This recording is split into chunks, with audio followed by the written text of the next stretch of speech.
From the heart of the U.S. Capitol in Washington, D.C., the road to the greatest show on earth, the World Cup, starts now. The Kennedy Center setting the stage as World Cup legends, star coaches and celebrities unite to decide the fate of 48 nations. It's the final draw for the 2026 FIFA World Cup.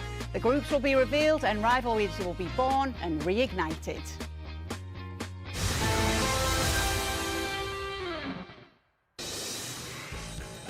And welcome into our coverage of the 2026 World Cup draw. Look at this, we have a full house today, which can only mean one thing: free lunch.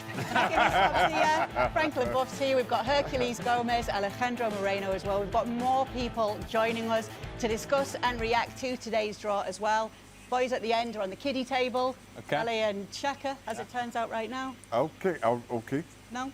What's that? No, I get the concept of the kiddie table.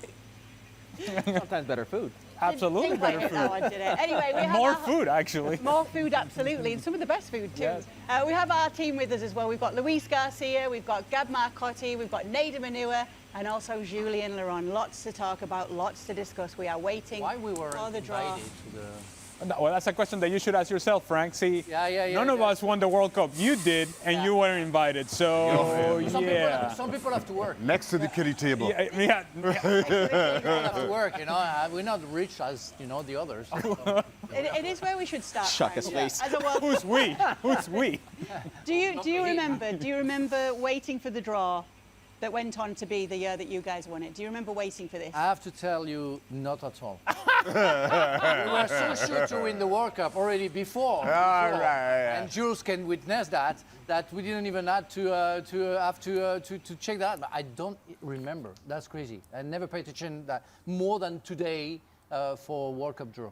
Okay, well, expectations then, Shaka, with what we're seeing an extended World Cup for the first time in history. So many teams that we're now talking 48 teams. What are your expectations from today? Well, as ever, you're looking at the draw and wondering what your path will be in not just getting through the group stages, if that's your target, how you go from there. And now, not just the expanded format. Of course, you've got 3 hosts, a number of different venues. What do all those look like in terms of weather, in terms of conditions, who goes where, who plays where? It's just so many different conundrums. Again, because of the expanded format, because of the multiple host countries, it really is a very difficult World Cup and group stage to predict. Let's just, before we do get to restrictions and how the draw is going to work, let's just have a point, Herc, if we can, on the fact that it is the US, Mexico and Canada hosting the World Cup. Yeah, it's a good time to be a host nation in North America and what it represents, especially in these trying times politically in the United States and Mexico and in Canada. It's a good show of union. Go ahead, talk about that. Go ahead. I'm saying it's a good show of union. It could show us that, if anything, we can rise together. So I think it shows hope. Is that all right for you, Ali? And we can rise together. Is Venezuela involved? Sadly not. What part are they in? Everybody but Venezuela, it would seem. We do want to get. No, he's got company there. That's why we're on the kiddie table. Yes, now I get it. Gab Marcotti's quiet as well as He's shaking right now. Is he not English? Not yet. Let's get to the restrictions then, we will, because we want to talk you through how the draw can work. Pot 1 teams will be in different groups. There are no more than 2 UEFA teams in each group, so that's the only group where you can see 2 from one confederation when it comes to the UEFA team, because there are so many of them. No other confederation can have more than 1 team in a group. Spain in FIFA ranking 1. Argentina in 2, obviously the defending champions. They'll be placed in opposite pathways, as will France, who are seeded 3rd, and England in 4th, ensuring that the top-ranked teams cannot meet before the finals if they win their group. So, do you like this, guys? That's what we're going to get to. Let's get to some of our guys out there. Gab, do you like this? Do you like the way that they've set the draw up to try and make it that we're going to see the big teams against each other later in the tournament? I don't really see the purpose of this. I mean, I get it, why you would do that. They do this in tennis. I get it, why you would do it. In the Champions League, there's commercial reasons, there's commercial considerations. I just think going off world rankings, and I should know because my country is number 12 in the world, and yet may not even make it to a 48 team World Cup. I just don't think world rankings are a good way to do it. I don't think there's this obvious gap. And by the way, they still have to earn their way. They have to obviously win their group. Otherwise, all this goes out the table. I don't think it's a big factor. I just think it was unnecessary. Okay. Jules, do you like it? I'm not a fan either, to be fair. I just think that from the quarterfinals onwards, you should be able to face, whoever you can face. You should not be protected.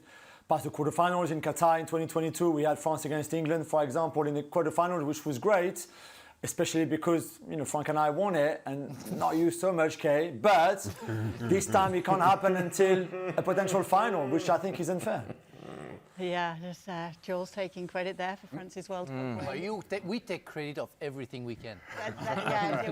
We hear about it a lot. We do hear about it a lot. Ali, do you like this format, the way that we're seeing this played out? I think Gab said something there that really resonated with me. It was unnecessary. Nobody was sitting back and saying, you know what we really need is for these teams to be protected. If we're in the World Cup, not that I would know this, but if you're in the World Cup and you get out of the group and you expect that by the time you get, in this case, round of 32, then round of 16, then you get into the quarterfinal, you're going to be playing big-time teams once you get into the quarterfinal stage. And I don't think you're expected to be protected, even if you were one of the top teams going into the competition. You know that you're going to play against big teams. I just thought the whole thing was unnecessary. I have to say, though, sir, I am all for this. I like it, and while there are obvious comparisons to Wimbledon and tennis, it's only 4 teams we're talking about here.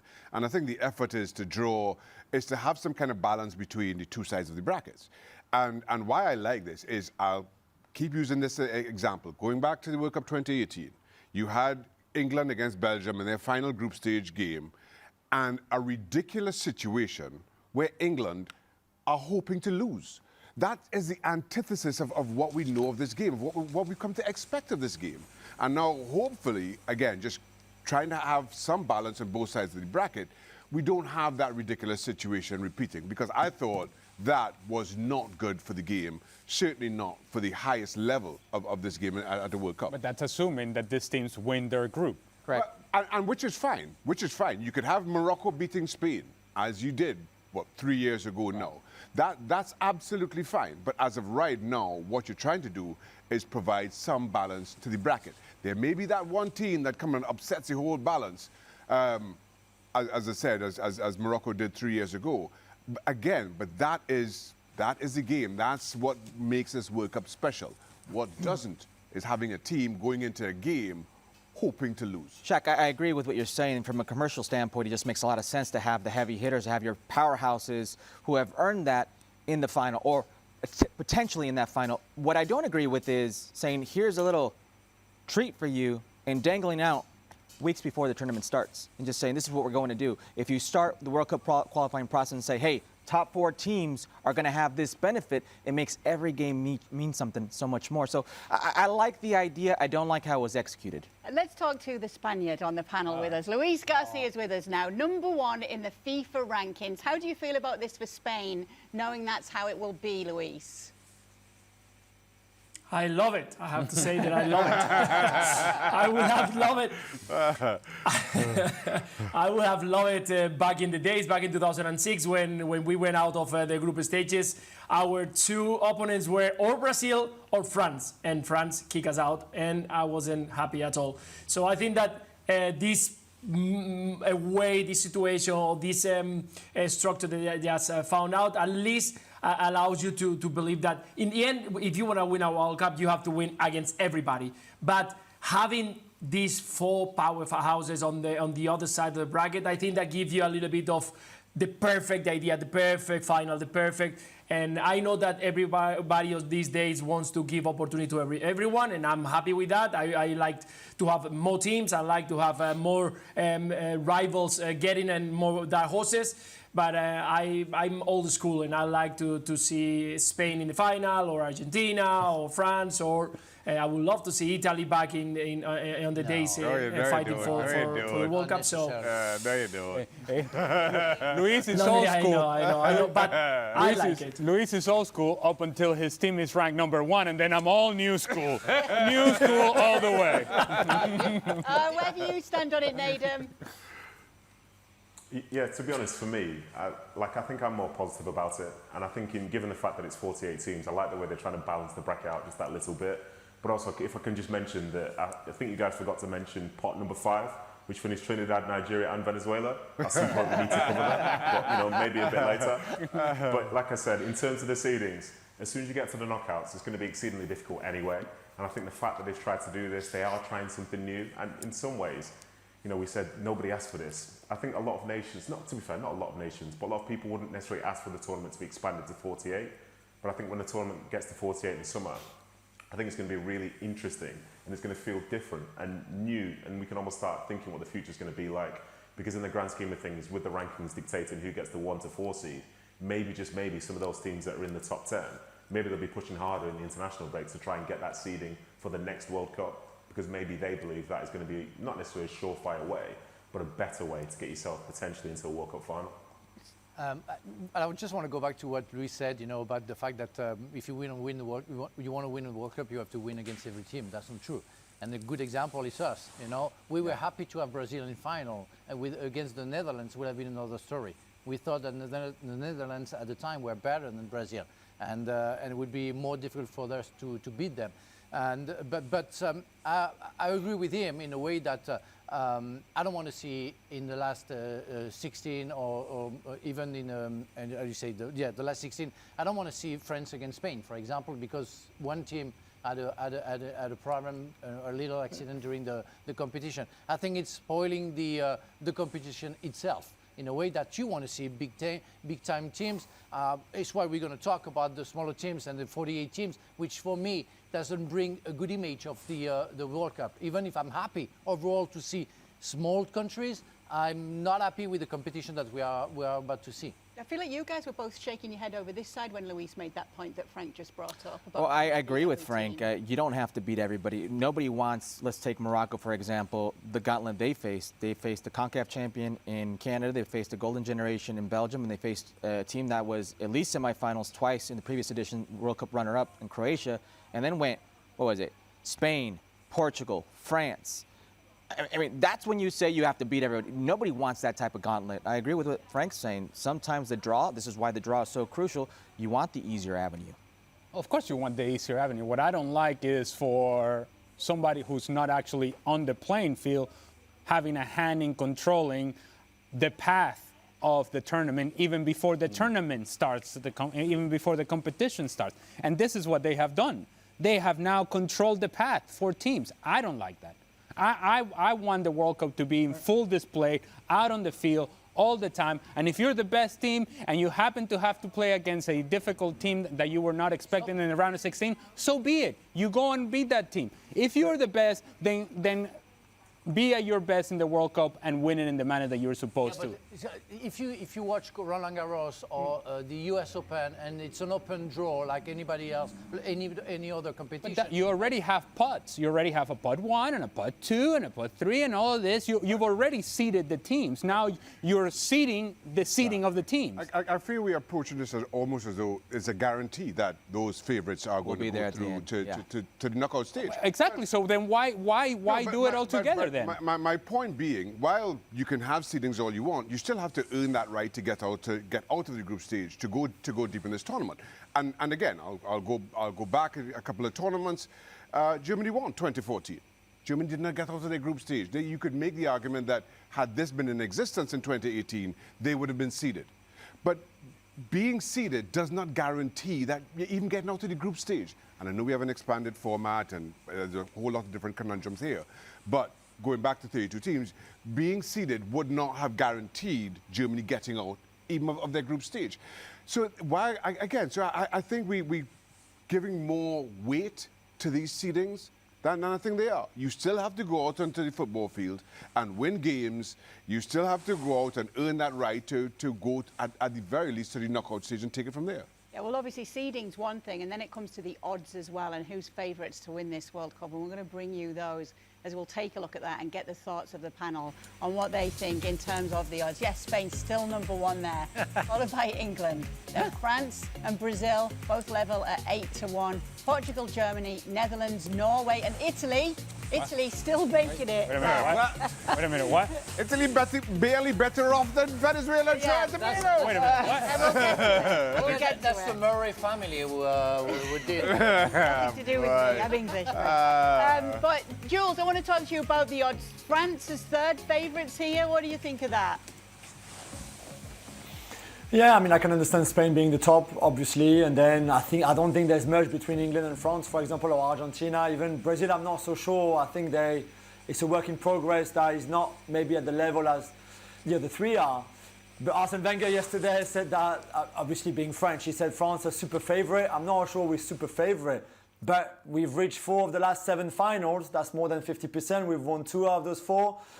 Obviously, the last 2 also we were in it. And like Kylian Mbappe said, this is probably, arguably, the best squad we've ever had since 1998 with Frank.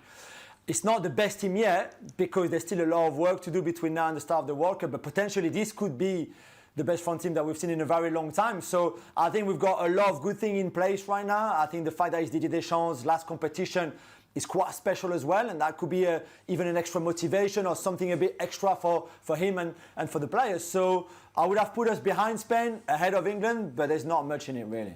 You agree? Yeah, I agree. I think for me, Spain are the favourites for what they've showed the last World Cup and also the 4 past years. I think they simply and easily the favourites for me. But it's true that I put France in front of England. And I'm sorry, but England in history. Okay. Yeah. That's where Yes, that's what happened. exactly. You put France ahead of England. Siren go off. That's the alarm of my house. I don't know. That's your conscience. It's just That's my wife pressed the wrong button. Maybe you shouldn't be here after all, Frank. Okay, be careful what you say. Everybody's listening. I don't get that. We've got a lot of favourites to talk about. We should probably, first though, Marcotti, why are Italy even in these favourites lists here right now, given the current situation? I'm guessing they assume that Italy will make their way through the playoffs, and then, if they do tonight, they'll be one of those teams that will be a number 4 seed. And I guess the world seems to have, or at least the bookies seem to have, a lot more faith. But by the way, if you look at those numbers, yeah, Italy are among the favorites because they sneak in there in 10th place. But we're there alongside freaking Norway. Who wiped the floor with us at 30-1, right? So those are very, very long odds. All I'm going to say is a lot can happen in 6 months, but evidently the smart money, the markets, thinks that we'll at least be there. I hope they're right. And obviously, once you get in the competition, anything can happen. And let's not forget, you talk about group stages and whatnot. It happens. Teams even lose group games and go on to win the World Cup.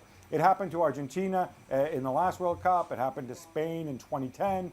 So I think we need to take all of this with a large pinch of salt. And I think those rankings those odds might change and shift over the next 6 months. Yeah, absolutely. Nedum, who's your favourite? I think it's fair that it has to be Spain, given what they did to England, essentially the rest of Europe in the last Euros. But I think it's a bit big from Frank to say, definitely above England. Like, why definitely above England? Like, what's been the concern of England in this last, say, year or so in terms of qualifying? Like, I know that some people are like, well, it's just qualifying, England always do well. Well, they haven't conceded a goal. They've got a different manager in play. There's a team that's, made it to the last 2 European finals as such. And yes, they've lost in those finals, but they've had the chance to be able to win those trophies themselves. So I think the two teams are essentially quite similar, but to so confidently say you know, France will definitely be above England. Like, what's the reason, Frank? Jules, tell me why, please. Go on, Jules. I can give you a fair argument why. I think there's the Bellingham issue to start with that has to be resolved. I think Thomas Tuchel has never been at a World Cup or Euros. If you compare that with the experience that somebody like Didier Deschamps has and will have in this tournament, I think that could be a massive game changer in some sense of Deschamps having been there before, having done it obviously before, Tuchel discovering what a World Cup is, the tension, the pressure, the making those decisions. And obviously he's been a great coach at club level, but the national team, as we all know, is very different. I think if something happens to Kane, and of course we are also very reliant on Mbappe, but if something happens to Kane, there's not much in behind Kane. Whereas in terms of firepower offensively, we have so much for us, really. And again, I think this French squad, even defensively, is better than this England squad. I agree with Jules, and on top of it, you know, I'm really insisting the fact that if you don't have a good chemistry in a team of 22 at our time, 25 or 26 players nowadays, and you don't have a chemistry between the players, it doesn't work. You won't win the World Cup. That's for sure. Every team won the World Cup is because they stuck together and they worked hard. And in England, I'm sorry, it seems to be, and still, that the individuals are getting over the collective and the team. And also that clubs are more important than the national team. And in fact, there is a conflicts, and there are conflicts between the players still, where it was the case in France with Marseille and Paris Saint-Germain in 90 World Cup or 94. And France, with all the stars that they had, they didn't even qualify with the Cantona, Papin, Ginola, and so. So it's what you need the most in order to do and go far, is to have the chemistry. The Bellingham example is just showing to the world that it's not there yet. Then we need to get to CONMEBOL. Argentina, the defending champions, can they go on, LA, and defend that title? Well, of course they can. If this is a can they conversation, yes, they can. And it's going to be very much the same framework from what we saw in Qatar, and that is a team that plays very well for Lionel Messi and then Lionel Messi. And this becomes a question. Is Lionel Messi still, right now, at this point in his career, able to give you the moments of magic when they're necessary, when they're needed? And there are going to be moments of magic that are needed from Lionel Messi. Argentina has everything that you would want in a team. All this chemistry that Frank is talking about, Argentina has plenty of that. They have balance. They can defend. They have numbers in the midfield. They have attacking players. And then the question is, where is the magic coming from? Obviously, Lionel Messi, if he provides those moments, then why wouldn't Argentina? The question is, why wouldn't Argentina win instead of can they? Again, everything that you're looking for in these other teams, I think Argentina has. And the other thing is, and this is just an added value, we talked about who the favorites are. People are talking about Spain, and they just had a discussion about England and France. And oh, yeah, by the way, the defending champion. Exactly. Yeah. This still has a core group of players that still has Lionel Messi, that still has Lionel Scaloni, that still has know-how, that they ran away with CONMEBOL and dominated CONMEBOL. Argentina, I'm not breaking news here, they're more than dangerous. They should be among the favorites to win this whole thing. They dominated World Cup qualifying, and sometimes I hear people talk about Messi as he's close to being in a wheelchair. He was the leading goal scorer in World Cup qualifying in South America. And this team, by the way, will be playing, this tournament will be played in North America. We just came last summer from a Club World Cup where I could not stop hearing all the Europeans complain about the weather, complain about how their teams are melting under the sun. You think that's going to affect Argentina and these players? They should be by far the favorites here. I look at this Argentina team, and again, and to that point, you can't consider Argentina without considering the Messi impact. And while it's difficult to judge, given that he's playing in MLS and his form in MLS and how that translates to playing at a World Cup, 3 years ago, he was a PSG player in a PSG team that it didn't really seem like he was enjoying his football, wasn't playing that great, yet got to that stage with Argentina and provided those moments of magic that Alejandro is talking about. Now, the thing for me is, and I think you saw it during the course of that tournament 3 years ago, Argentina had this way of putting out incredible teams on paper and 10 players just sitting back and thinking, let's just give the ball to Lionel Messi and we've got nothing else to do. And that came back to haunt them against Saudi Arabia. And then all of a sudden, I think from the second game against Mexico, like I was saying, you saw those players step in, play their roles, be the players that we know they can be. And that allowed Lionel Messi to then be the difference maker. And I thought you saw Argentina change in the way that they approach the game with Lionel Messi on the park. Now, 3 years later, Lionel Messi is 3 years older, and again, it's difficult to judge exactly where he is in relation to where he was 3 years ago to everybody else in this tournament. But still, Lionel Messi is Lionel Messi. And as long as those other players live up to their expectation, their talents, there's little doubt in my mind that Lionel Messi still has more than enough magic in him for Argentina to go all the way again. Well, you know we can't talk about Lionel Messi without talking about Cristiano Ronaldo. Oh, how dare you. Yeah. Who will be available for the opening games for Portugal, it will turn out. He will not be suspended. Speaking of magic, Wait a minute, do that again? What was that? Oh, let's just make these 2 games disappear. And I know Frank wants to talk about Portugal. No, I as want well. to talk about Portugal because I really think that, and we talked about Argentina, France, and Spain. And don't forget about England. No, not yet. But we, What Jules said to him about England. Nedum gets upset if you forget about England. but I really think that the fourth favorite for me are Portugal and the team that they have and the individuals that they have. I mean, that's simply insane. When you go in every lines, with Diaz at the back, but Mendes, when we see Vitinha and Neves with Paris Saint-Germain, Fernandes in Manchester United, and so many others who can show to the world that they're absolutely fantastic. But you have the question mark about Ronaldo. Ronaldo have shown last season, that he's still competitive and scored many goals. Yes, maybe against Luxembourg, but also he showed in a competition that he's fit and he's still doing his best, and that the coach will have no choice but putting Ronaldo. So that's very interesting to see how they're going to work. But I put them among the favorites for me because they're simply and individually absolutely fantastic. Now, how are they going to work? The chemistry that I was talking about, how is going to work with Ronaldo? That I don't have the answer. But they can, well, not surprise, but they can confirm that they're a very good team. Yeah, that's always going to be the big point, isn't it? The whole Ronaldo factor with them, what he's going to bring to them, how he's going to be used for this team. That's always something that comes up, Nedum, when it comes to Portugal in major tournaments with Ronaldo in it. Yeah, absolutely is. But it's very tough to sort of bet against him. I know that some people say he's old, he's struggling and so on. But the fact is, him playing for Portugal is him in his best form. This is him that would do anything for that national side. And you see that sense of pride that he has whenever he represents his country. And I think as it's fair to say that, well, I say this now, it's very unlikely he'll be playing another World Cup after this one. So you can see how big this will be for him. And for him to get the opportunity to do it, yes, there could be certain parts of his game that aren't as explosive as, say, we saw 10, 15, 20 years ago. But if the ball's dropping to somebody in the box, who do you want to be taking that shot?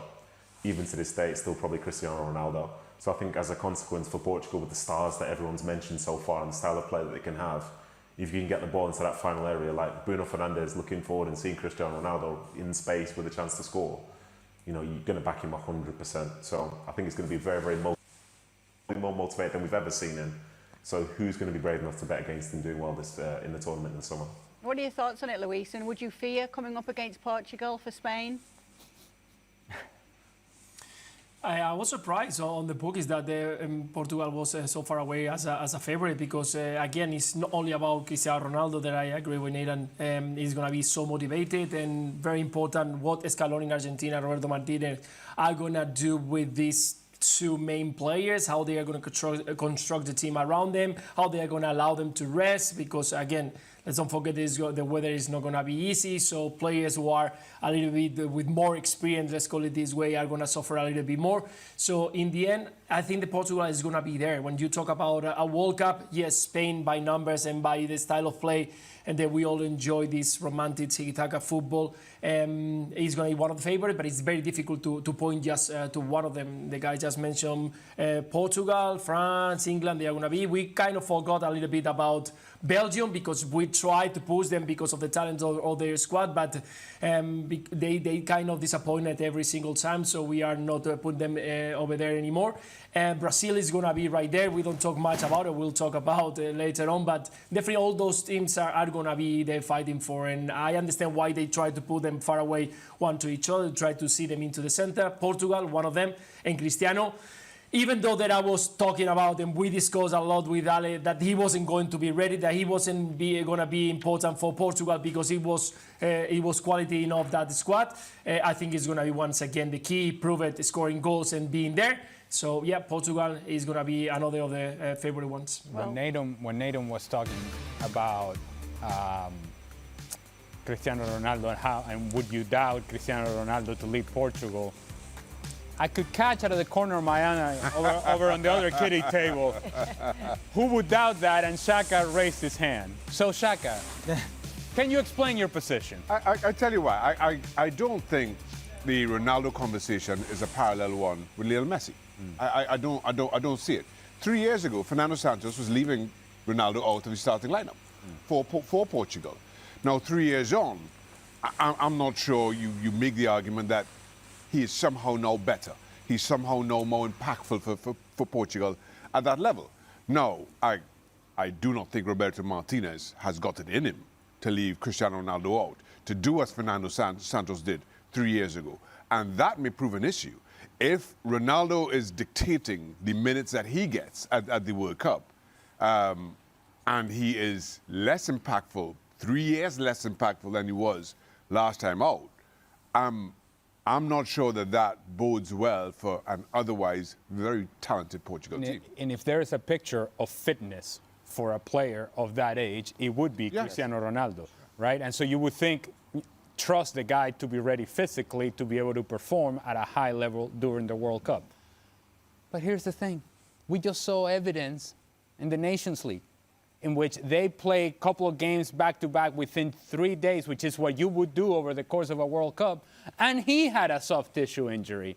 And so, look, even to a guy like Cristiano Ronaldo, fitness can be an issue, and particularly when we're talking about the weather, and we're talking about the games, and they're coming back-to-back. So handling the minutes for Cristiano Ronaldo is going to be critical to the success of Portugal, and how Roberto Martinez deals with that is a big question. Absolutely. Now, obviously, Portugal in the UEFA region, we just showed you a poll. We are encouraging you to interact with us today on YouTube. We're putting polls out for you as well. And on one of the polls, we actually saw, and I saw it at the corner of my eye, CONCACAF being voted as who could go on to win it, which region. Obviously, there's definitely some confidence there. Who's winning that? Coming from Mauricio Pochettino right now, who's aiming high with his side. I mean, why shouldn't he aim high? Why shouldn't he say that? What's the point in being in a World Cup if you're not going to aim high? But are you surprised to see this 27%? No, because it's the people who voted are from CONCACAF, so that's to see this set up. But Mauricio Pochettino, he's changing his tune. Because at first he's like, okay, guys, we can't win the World Cup. Let's try to be like South Korea. Let's try to be like Morocco. Let's try to be like Turkey. Let's try to make a run, do something special. And now all of a sudden, it's no, we have to go. We have to have the mentality of winning the World Cup, guys. He's trying to educate now the U.S. press on what it is international football. He wants this to be an actual footballing culture. Well, in a real footballing culture, like he says, if he was the coach in Argentina and they went in a spell with 13, 14 months where they weren't playing well, he wouldn't make it. Yeah. He wouldn't make it to the World Cup. Now, he's got a spell of 5 games where the U.S. men's national team has played well and very well against World Cup opposition that I will say we have to take with a grain of salt. The World Cup opposition that came to the United States where the games were played, they were already qualified for the World Cup. They were coming with BC teams evaluating players, as maybe he was as well, but you have to take that with a grain of salt. There's still a lot of people, and I'm included, I have no idea if the 11 that he tried it out for the last 5 games or somewhere near that is going to be the 11 we see come next summer. Those are question marks. Do they have the talent to make a run? Sure, but what is a run? A quarterfinal? Because they don't have the top-level talent it takes to get to the semifinal or maybe beyond, and that's the truth. Yeah, but Eric, when we played in '98 before the World Cup, I tell you, and Jules can witness that, we weren't there. We drew so many times. We drew just before the tournament. We drew against Finland. Name your starting lineup real quick. Yeah. Like, I don't want to tell you this, Frank, but your team may be better than the United States. Starting lineup, Frank. Yeah, but at the time, we were very criticized by the media because our football weren't there. That Aimé Jacquet was a bad coach. That Jules as well. And Jules Jules was the first. How many games did Fabio Martinez have? No, I don't know, but no. Because of Matt course, Freese has 11. Yes, of course, I know that. But the thing is, we weren't at the stage where Zidane was Zidane. Before '98, Zidane wasn't Zidane, and he had very good games. You still had starting Zidane. from the we, of course. You don't have a chance to have a Zidane. This is what you're saying at a certain point. But it wasn't there. So I just want to say that playing in your own soil, it brings something different. So maybe for United States, maybe for Mexico, and maybe for my favorite Canada. There we go. something will come up. Maybe. I want to hear from Gab. I think Gab wanted to say something when Herc was talking there. You know, just numbers. You talk about home side. Maybe Frank is doing this on purpose, but since 1978, right? So we're going back a long, long time. Only once has a host nation actually gone on to win the World Cup. Argentina. Or I could put it differently. Number of teams without Frank Leboeuf who have won a World Cup on home soil since Argentina did in 1978, 0. Okay, so they haven't even reached the final. We even had a host in the final, except for France in 1998. So I think this whole like home nation advantage, whatever, is vastly overplayed. I think it's part of the larger argument about why a CONCACAF team is extremely unlikely to win it. The other one being that Mexico's a shambles right now and the U.S. is not particularly good or proven. So yeah, I don't want to rain on anyone's parade, but host nation, no, not a factor. Korea ended up finishing third. Yeah, but okay. Okay. You want to talk about it? All right, I don't know you want to go there, bro. You don't want to go there. No, but I like where Gab's going with this because You got a Spaniard and an Italian here. You Exactly. don't want to bring up Korea. If there's something that this team, the U.S. men's national team, has lacked, is that home field advantage throughout its history. They play games against Mexico, it's not a home field advantage. They play games against Colombia, it's not a home field advantage. They play games against maybe 80% of the world, and it won't be a home field advantage. This is a footballing country, but it is not a U.S. men's national team country. All right. Are you making an argument for the United States or not? Because I'm confused. No, I don't think so. I'm making clearly not. Casey! Where's Casey? Does Casey think the U.S. are going to win the World Cup? Well, no. He's having there a you go. tea. Leave him alone. Casey Keller in the wings. We've got our research team in the wings too. So yeah, anything you guys want to know, Alex is over there ready to answer it as well when it comes to some of these. Shout out to Alex. Alex makes the that we show. quickly take. Thank you, Alex. Absolutely, he makes the show. Absolutely, he makes the show. What are your thoughts on the poll, Nedum? Yeah, I think as the guys were saying, it feels like maybe there are a few members of the North American football fandom that's saying they're going to go and win the competition. So more power to them. Makes it exciting for them in the summer. And yes, to be fair, I completely forgot that most teams that do host it do not actually make it to the final or win it. But who's to say this can't be the first time? And I think overall as well, the fact that the USA, just to mention them, have actually been better in recent months, that's a huge positive. Because if we go back 6-7 months, it sounded like it was a disaster. And this was probably going to be one of the most disappointing World Cup campaigns we've seen. But sometimes all you need is that little bit of hope. And if the USA have that hope, I think in some ways it can sort of affect the way that the tournament is viewed nationally. So that's a positive for them, and obviously for Canada and Mexico as well. You know, this could be an absolutely incredible tournament. Yeah, absolutely. And Jules, given the fact that what Frank was saying, that awful French team managed to go on and win it in 1998. With no players. No players. Zidane wasn't Zidane. And we're not even sorry for that.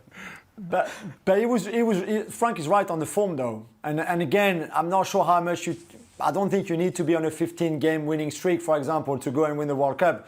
Gab mentioned the defeat of Argentina in the first game against Saudi Arabia in Qatar. They were not ready for that first game. They were not well. They hadn't played that well going into that that World Cup either. They might have won before, but they were not playing that well. But the form can pick up. Again, we say it every time, but we say for the Champions League as well. There's two competitions within one World Cup. Like there's two competitions, two Champions League within one Champions League. There's that group stage, and if you're the big teams that we've been mentioning, but even if you're Mexico, the USA, Canada, you see this one out. Some of the games, depending on the draw today, you're going to go from strength to strength. The third game in that group stage, you might be able to rotate, rest some of your key players, play your B team or half of your B team really, and then it's a complete different, once the knockout stages start, it's a complete different tournament. And I guess your form matters then, not even so much before, and certainly for us in 98, I mean, we won't go back there, but they keep headlines, for example, on front pages of the newspaper were horrendous. Nobody believed in that team. Nobody believed in Jacquet. Nobody believed in the fact that we could go and win it. We'd never won it before. But they showed that form pre-tournament didn't really matter that much. Yeah, it goes from one end of the spectrum to the other, though, doesn't it, Shaka? Because this is a 48-team format this year. There are nations that are appearing in a World Cup for the first time. There are small nations. What do they want to get from a World Cup like this? What do they want to achieve? We know that they're not going to be, some of them, teams that are going to have a deep run. I'm not sure achievement is the right word, and I'll use our experience in 2006. You're trying to avoid embarrassment. That's it. First of all, you're trying to, if it's your first World Cup, you're trying to avoid embarrassment. And from there, whatever you get out of the experience, I think you're better for it. So, like, we'll use a Curacao as an example as a CONCACAF nation, their first World Cup. You don't want to be handed a 8 or 10-0 at any point. You want to at least be competitive in games, give your fans something to be proud about. The expectation is you'll get knocked out in the group stage, and that's fine. You still go back home as heroes for the experience, as long as you aren't on the wrong end of an absolute. The achievement is to make it. For those countries. The achievement is to be in the dance. Yes. Believe me, for those of us that are not in the dance, the achievement is to be in the dance. Right? And whatever happens, you've already won. But now that you're here, do you want a big team? Now that you're here, is that the hope? That No, but I agree. Just to be in, it doesn't matter. Look, I can only speak about my country. I don't care who we played if we made it to the World Cup. Yeah. It would be just the idea of 11 players representing my country, singing the national anthem, and me sitting at home or wherever I may be, hopefully in the stadium, watching that would be the moment for me. I don't care who we're playing. Yeah, I don't care who the other team is. 10-0. No, well, let me give you an example. Real Why are quick. you so negative? Well, you know, that's just a feeling. I'll give you an example real quick. 'Cause Why we Ali's gotta right. lose 10-0? Ali's right.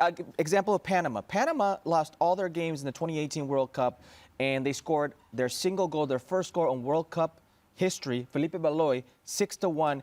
They go back home. They are national heroes because we are advocating right now, talking about the 1%. But for the rest of the World Cup, for the rest of the world, just being at the World Cup is the achievement. Yeah, but they are the decent defeats. 6-1. Let me tell you something. Let's say decent, but I'm really scared to see something like we have never seen, like a 10, 12-0. If it's France or Spain against Curacao, I'm very sorry, but that could be terrible for those countries. And you go back and you're a big star. Costa Rica lost. Let me just say, I'm still eating out on a clean sheet. Yeah. I'm still getting in the restaurant.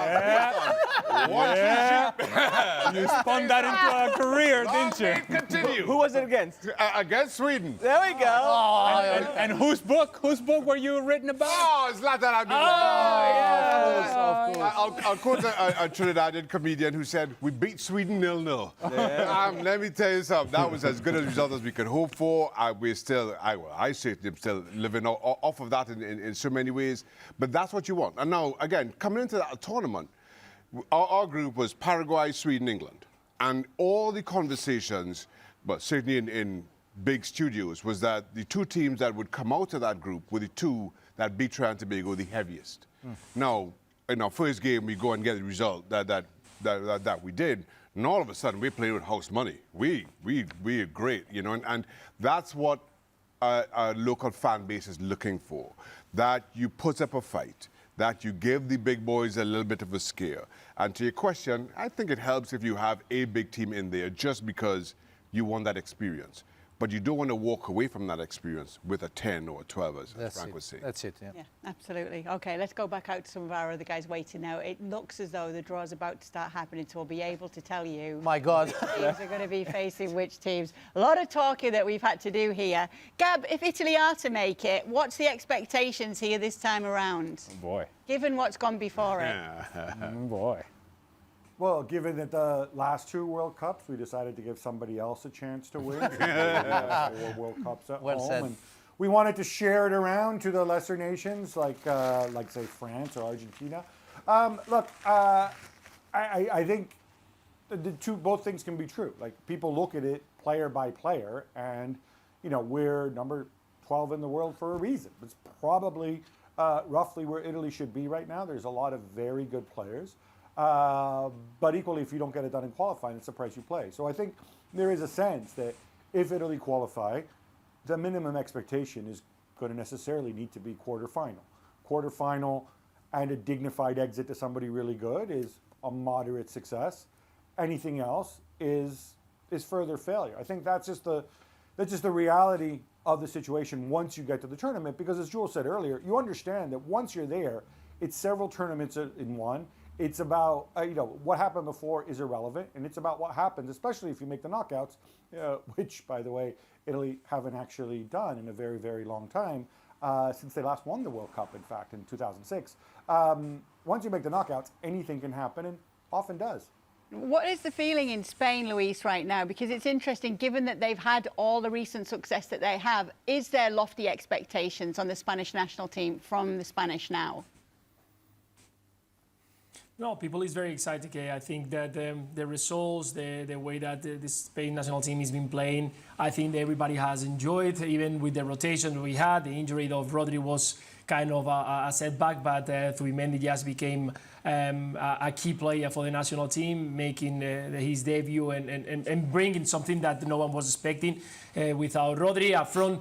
You know that we've been also struggling to find a number 9, but Oyarzabal has kind of forgot that position, because we had different players using that position in different ways with that false 9. So in the end, everyone is really, really excited about it. It's been a while that Spain didn't win, since back in the days when that fantastic generation. Now we got a totally different generation, but also you can see that it's very young, very united, and really eager to do something well in this World Cup. So really exciting. Everybody sees Spain as one of the favorites. We'll have to wait and see, because in the end, and the guys just mentioning about the older national teams and that anyone can beat you once you're going into the last 16. But everybody is very positive about this national team and what De La Fuente can do with the team. Okay, I might have to duck after I ask this question. Can England win it this year, Nedum? It's coming home. Can they win it? Can they win it? Can they win it? Absolutely, they can win it. Obviously, it's going to be very, very difficult for them to do it, because we've seen historically that, they tend to stumble, especially in the early stages of the knockouts. But I think it is, for me, it's very, very possible. The talented players that they have, some of these guys are going through their 3rd, 4th, 5th tournament as such. Going back to when there was a sense of joy within the country in 2018, when they believed that they could go all the way through to, say, those 2 European Championship finals, and even at the last World Cup losing to France in a game which, they felt they were probably a fair match with them, barring, Harry Kane missing the 2nd penalty. Maybe that game could have gone a different way for them. So I think the positivity is there. And I think for those who, say, watch club football, you don't really need to make the case for like a Harry Kane making a difference, or say a Declan Rice making a difference on his day. Talking about Jude Bellingham, one of the best players in Europe and probably around the world as well, and a whole host of characters around that who have had good tournament experience. And I think on the sideline as well, for some people who didn't like Gareth Southgate, they felt that maybe at times he was too timid and so on. I think in some ways some of that came because he was somebody who'd been through his own experiences as a player for England, who'd had those lows, and maybe at times was a bit too conservative. Well, Thomas Tuchel's in at England, and his whole purpose is to win a World Cup. That is literally where it begins and where it ends. So as a consequence, some of the decisions he makes might be a little bit more ruthless than, say, some of the managers that came before. So yes, they absolutely could win it. The conditions, as we saw in the Club World Cup, might be an issue to some of those guys. But the fact is, because it's England, they'll be doing everything they can to make sure the players are prepared to go and make the best of it that they can. And who knows, maybe that seeding will make a difference. And if it does, You know what I mean? It's coming home. They can win it. Of course they can win it. When you see the individuals, there's no doubt that they can win it. But they'll get to the final and lose on penalties. Maybe. But the thing is, it's not him and him and him and him. It's him plus him plus him plus him makes the chemistry, works together. And that's what they have to show to the world. Okay, the draw's about to start, but I just want to touch on pot 2 as we're waiting for these teams to come out. Obviously, pot 1 is all the top-seeded teams and the host nations. Pot 2, Jules, is where we're finding our potential group of death teams. We're seeing Morocco, Uruguay, Colombia, Croatia, Japan, Senegal, South Korea. Who stands out to you there as somebody who could really cause a problem?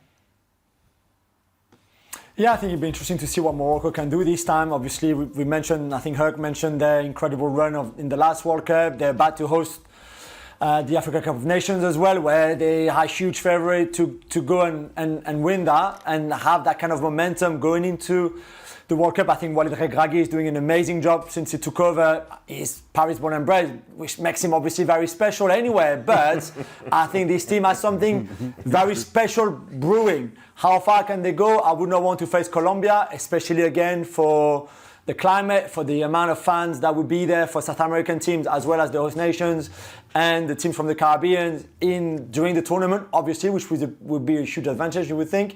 So for me, Morocco and Colombia from that pot 2 are the two teams that I would want to avoid. Obviously, you guys can speak well to Colombia over here. What can we expect from Colombia in this World Cup? Well, this is what I can tell you. Colombia played their home games, World Cup qualifying games, in Barranquilla. Estadio Metropolitano. And whoever hasn't been to Barranquilla, let me just tell you, it's hot. It's humid. It's also hot, and it's also humid. So that is and they usually play those games in the afternoon to make it even worse. Those conditions match exactly what happens in the summer here in the United States. If you didn't know, it's hot. And humid. It's also humid. Colombia is a team that not only has that going for them, they also have talent. And they can keep the ball. And they can control the possession in a game. And they have in Luis Diaz, a guy who obviously has enjoyed his move to Bayern Munich. Very successful early on with Bayern Munich. They have different makers in that team. Enough talent in the attack to make a difference.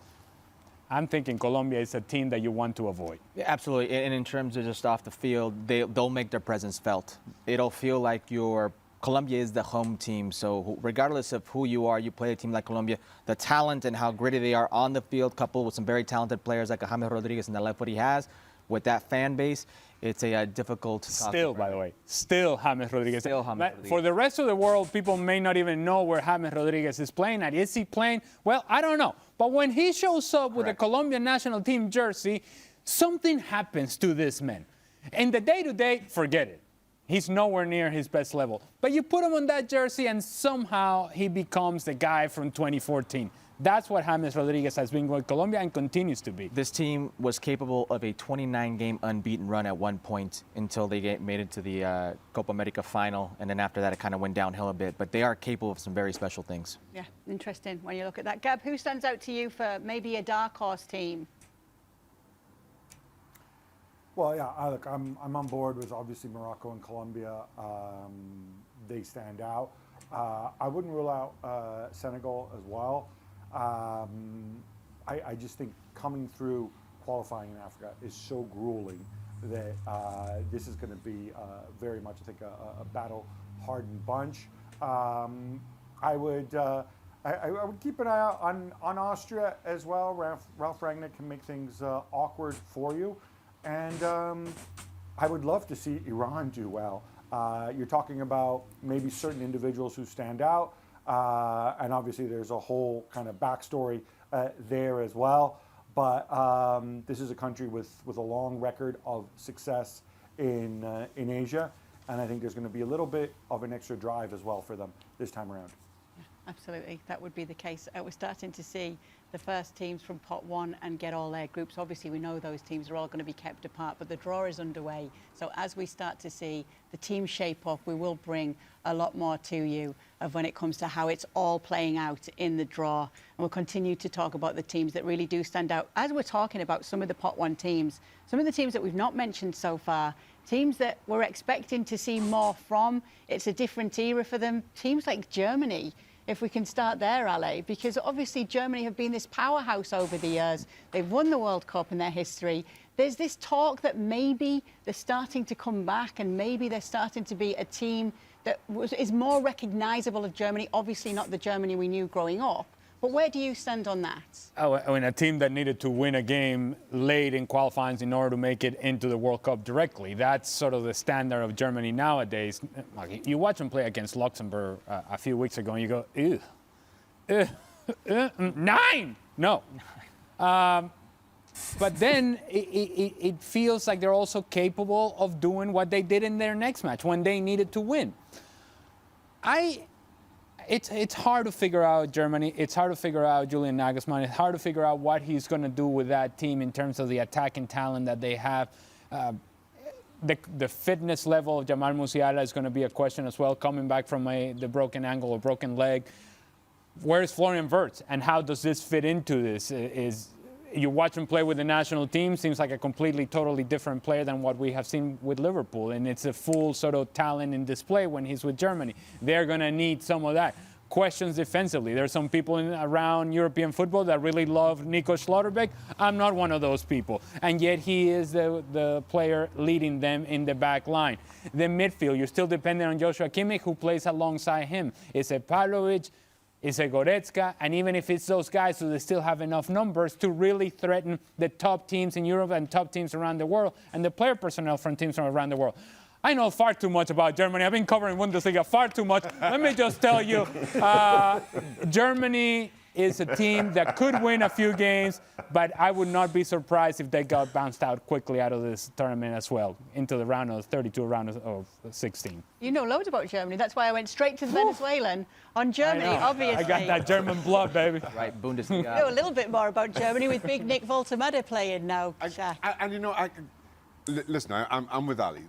This is not the Germany of 2014 and before, but I think it's also a better version of Germany that you saw in 2018 or indeed 2022. And I may be biased, but I think Woltemade has a role to play in that. I think Germany have really missed that out-and-out number 9, that goal scorer. They've had an incredible supporting cast, but probably haven't had that out-and-out number 9 probably since close-up. Yeah. And now all of a sudden Woltemade comes in, and certainly, and again I'm biased here, but with a Germany shirt on, he certainly starts to fill that void. I still don't think he has filled it yet, but he starts to. So I think this is a better version of the Germany that we've seen last 2 World Cup tournaments. Again, I'm with Ali in that I do not see Germany winning this thing. I think they can get to a quarter-final, but in all honesty, I don't even see them going further than that. They're a dangerous team to other teams, but they're also dangerous to themselves. See, they can beat somebody, but they can also beat themselves, and that's where you can't really back Germany to go and win it. But yeah, certainly make a run. Of course they can. Of the pot 1 teams that we're talking about, and you can stick with Germany if you want here, Jules, is there anyone else that you feel should get a mention? Obviously, we've not talked much about the Netherlands or Belgium either. Yeah, or Brazil even. I think Luis mentioned Brazil a little bit earlier. It's Carlo Ancelotti, and we know the great thing that Carlo Ancelotti can do. We've seen him taking over, changing the formation, playing that 4-2-4, which is, well, 4-2-3-1 if you want, because really ideally it's more that. With all that attacking power, that if they can gel and if they can play well and click together, this could be very, very special. I'm not sure if this could work. I still think they're a long way behind the 4 big favorites in Argentina, England, France and Spain. I think they are still a bit in behind. Maybe he arrived too late to take that job and to do well in this World Cup coming up. But again, to go back to the climate, the support from fans, this would be right up there. I'm just not too convinced that this 4-2-4 could actually work there for the long way. They might reach the semi-final, they might reach the quarterfinals. Going all the way, I'm not so sure. Heck, we haven't talked much about Brazil either. What are we looking at with Brazil then? Because obviously that's just been mentioned. Well, crazy enough, Brazil are actually one of the favorites. They're amongst the favorites to win the World Cup. Talent-wise, up front, some new emerging talent, Estevao, that you would say maybe do something, but it's still not the Brazil of old. You look at the fullbacks, the outside, right, left, it's not your Dani Alves, it's not your Marcelo, it's not your Roberto Carlos, it's not your Cafu. It's a long ways away from that. So Carlo Ancelotti looking for a dignified World Cup, but to win it, maybe a little off. Anything to add on that, Ale, with Brazil? Brazil tied twice Venezuela in World Cup qualifiers. Is that the bar we set here? So Well, what does that tell us? What type of let barometer me is repeat that? that. Brazil tied twice against Venezuela in World Cup qualifiers. He was waiting for the question. I'm just saying, I don't think they have enough to win it.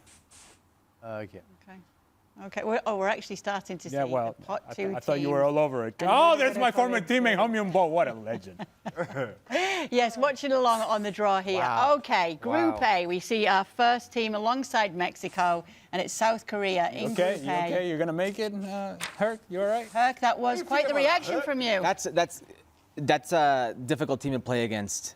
South Korea is a very dynamic team, and Especially if I'm Mexico, You'll that's be not all the right, Mexico's, dude. Mexico's made hard work of almost everybody Yes. of late, to be honest. in the United States. Yeah. Yep, so that's Group A, and now we're headed on to Group B, and then the team that will be joining Canada in Group B is Switzerland. Oh, Canada. That won't be easy. No. Canada. All right, we're getting there. We're getting there. It's coming up. Come on, Shaq. Open that thing, Shaq. Not me. Look at me. No, It's not a free throw, Shaq. It's not a free throw. Crush that thing. Oh, wow. Oh, here comes Morocco. So this is going to be interesting, and this is going to give us something to talk about as we see which group they land in. Obviously, one of the potential big That's going to be interesting. teams to upset in this World Cup, Morocco, especially with what we've seen from them last time Well, around. it depends if they play the first game, if they play the third game. That's Okay, they will be in Group C with Brazil.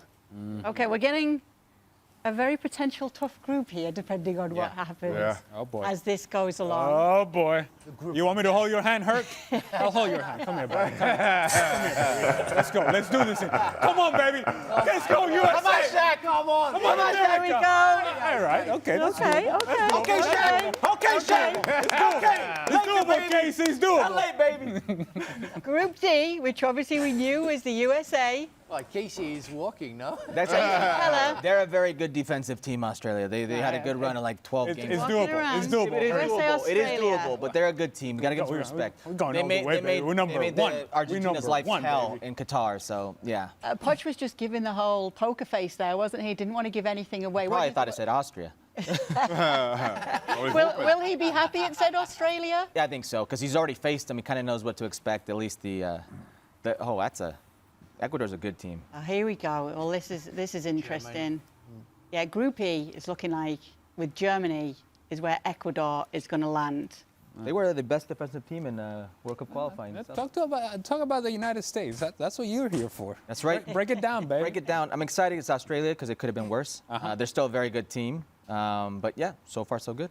Okay, as we wait for the next one, we are seeing there in Group E, Germany against Ecuador. I do just want to quickly come to you on Ecuador, Ale, and how they've been on the way to the World Cup. Surprisingly good team in qualifier and consistently good team in qualifiers over the period of 3 years, and that's how long the qualifying cycle is in CONMEBOL, and they were very good. And don't forget that Ecuador started with a point deficit because of whatever roster situation they had going on in the last World Cup. Yes, and playing with an ineligible player. And even with a point deficit, they made it easily. They were very good. And a team that, in the past, Ecuador has been competitive, but they haven't had enough in the attack. I think they have enough difference maker. Gonzalo Plata, one of those guys that can be a difference maker. Even at the World Cup level, they can surprise one or two teams in the World Cup. Any thoughts from our guys out there, from Jules, from Gab, on Brazil and Morocco in Group C? I'll start with you, Gab. Well, we touched upon it. Obviously, Carlo Ancelotti looming large over this Brazil team. I think one of the things to talk about with Morocco is that the country obviously has invested so much money into their national program. They've done so well at youth level, under 17, under 20 especially. That there is a level of pressure on these players that wasn't there. And it's, again, a lot of it has to do with what happened at the last World Cup, but a lot of it has to do with the expectations internally. I don't know how they're going to cope. I don't take it as a given that Brazil and Morocco are going to be the two getting out of this group. Brazil, I like what Ancelotti's doing with the 4-2-4. Morocco, they may have to go through as a... We don't know who the other two teams are right now. No. But they may end up going through as a 3-seed. Let me get to Luis. We've got Spain and Uruguay in Group H. Your reaction to that, Luis? Start shaking. Not happy, not happy. I was asking yesterday, De La Fuente, are you happy? No, he's not happy. He's not happy. You know why? There's always competitive games, and it's going to be good to keep the team in your toes when you arrive to the World Cup sometimes, and you face teams that they don't have that ranking, the high ranking. Maybe you can start slow and maybe can put you a little bit relaxed. So having a team like Uruguay, I think is going to be good. You have to start with your focus and your mind really set up. And I like that. I like, to be honest, to have a strong team in the group stages. Do you like to have a strong team in the group stage? Because France have just drawn Senegal. They can get their revenge from us. You know, we lost and because of a bad tackle from Frank Leboeuf. So and we lost 1-0. So I'm expecting my friends to beat our friends and brothers from Senegal because we love Senegal. Let me get a little bit of reaction from Jules, if we can, and then we'll get to the next pointers here. But Jules, France and Senegal for you. Yeah, big ties, like Frank was saying, like two countries obviously would know each other really well, historically, socially, sporting-wise as well. The 2002 opening game in that World Cup that Frank just mentioned, when they beat us 1-0, is probably one of the greatest moments of the history, World Cup, World Cup related. Certainly, it's a very talented team still. This generation, the Sadio Mane generation, really, even if they're coming probably towards the end of that generation. So it would be a tricky game, but it's a good game because again, there's so much like narratives and stories between the two countries that have known each other so well. Yeah. Oh, yeah. Nedum, England, Croatia. That's how things are looking. A little bit of a throwback there to a couple of World Cups ago.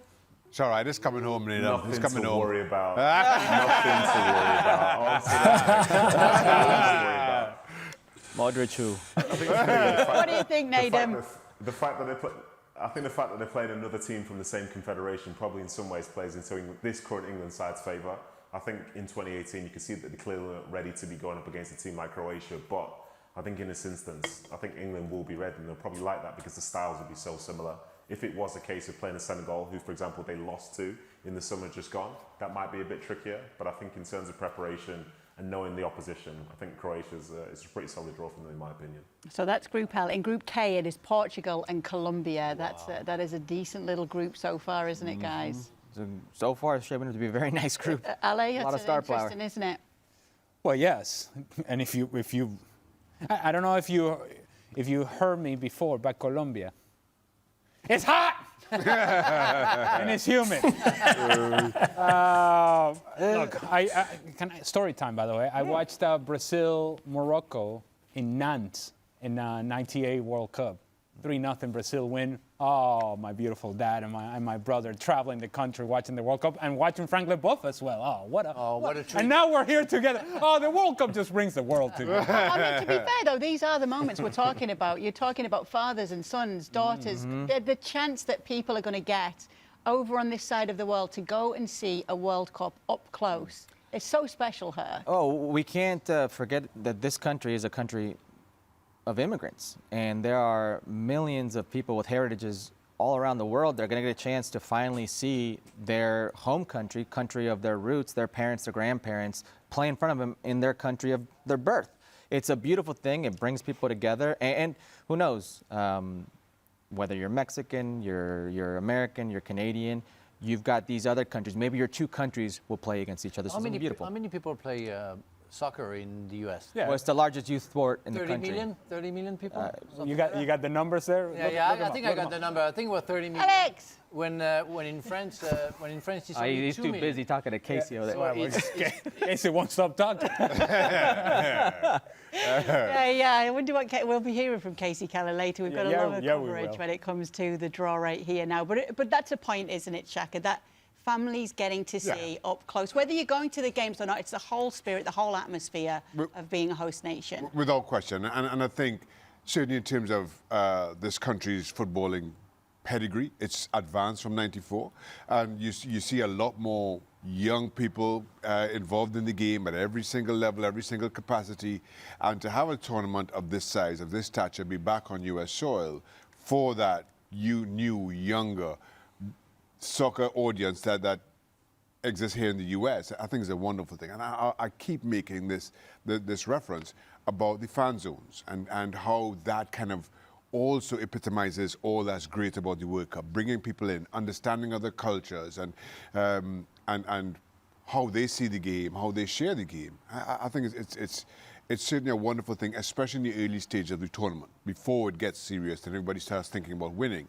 The early stages for most countries is all about how we bring each other in. Yeah, absolutely. It really is. That guy got serious there. When he gets his serious voice, you know he's saying something meaningful. We love all versions of Shaka, but serious Shaka we don't see as often. Serious Shaka is something.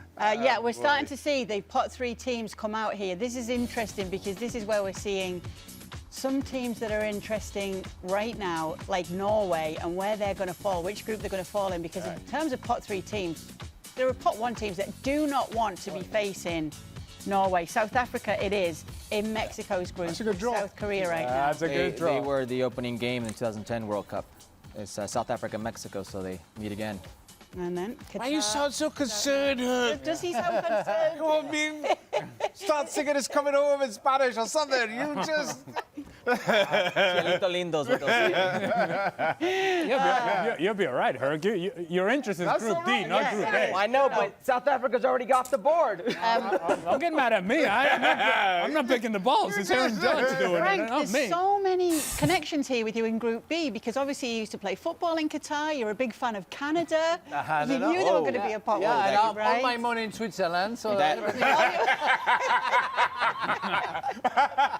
That's going to go to Group D. oh my Yeah, God. okay, let's get on. now Group C, Group C still to come. That's going to go to Group D. It can't be because Brazil. Paraguay's going to Group D. That's the U.S.'s group. Oh, Herc is... You're all right. That's doable. There's Gustavo Alfaro Okay. is good. I know, but that's That's a doable. very good team. Yeah, it's better than Norway. Right. Both teams they just faced, by the Here way. you go, Paraguay. I see Your So now we're reaction going to see the Scotland in Pochettino Group C. test. Scotland for Brazil, Scotland for Craig Burley. You think so? Yeah. No, Norway. No, but tell me your reaction to that in Group D. Well, I'm a little worried. Paraguay. I'm a little worried because yes, they've played these two teams already and they've beaten both recently in the last couple of windows. But I just mentioned take those results with a grain of salt because they were the B teams, and I feel there may be a lot of people drinking the Kool-Aid when it comes to the victories over these teams, and that kind of worries me. Okay, we're starting They can't to be. see They can't be in now. the Group C. They're going to Group B. Ivory Coast. They Yeah, can be. obviously, as they're being drawn, remember that apart from UEFA, Yeah. we can't have 2 of the same confederation teams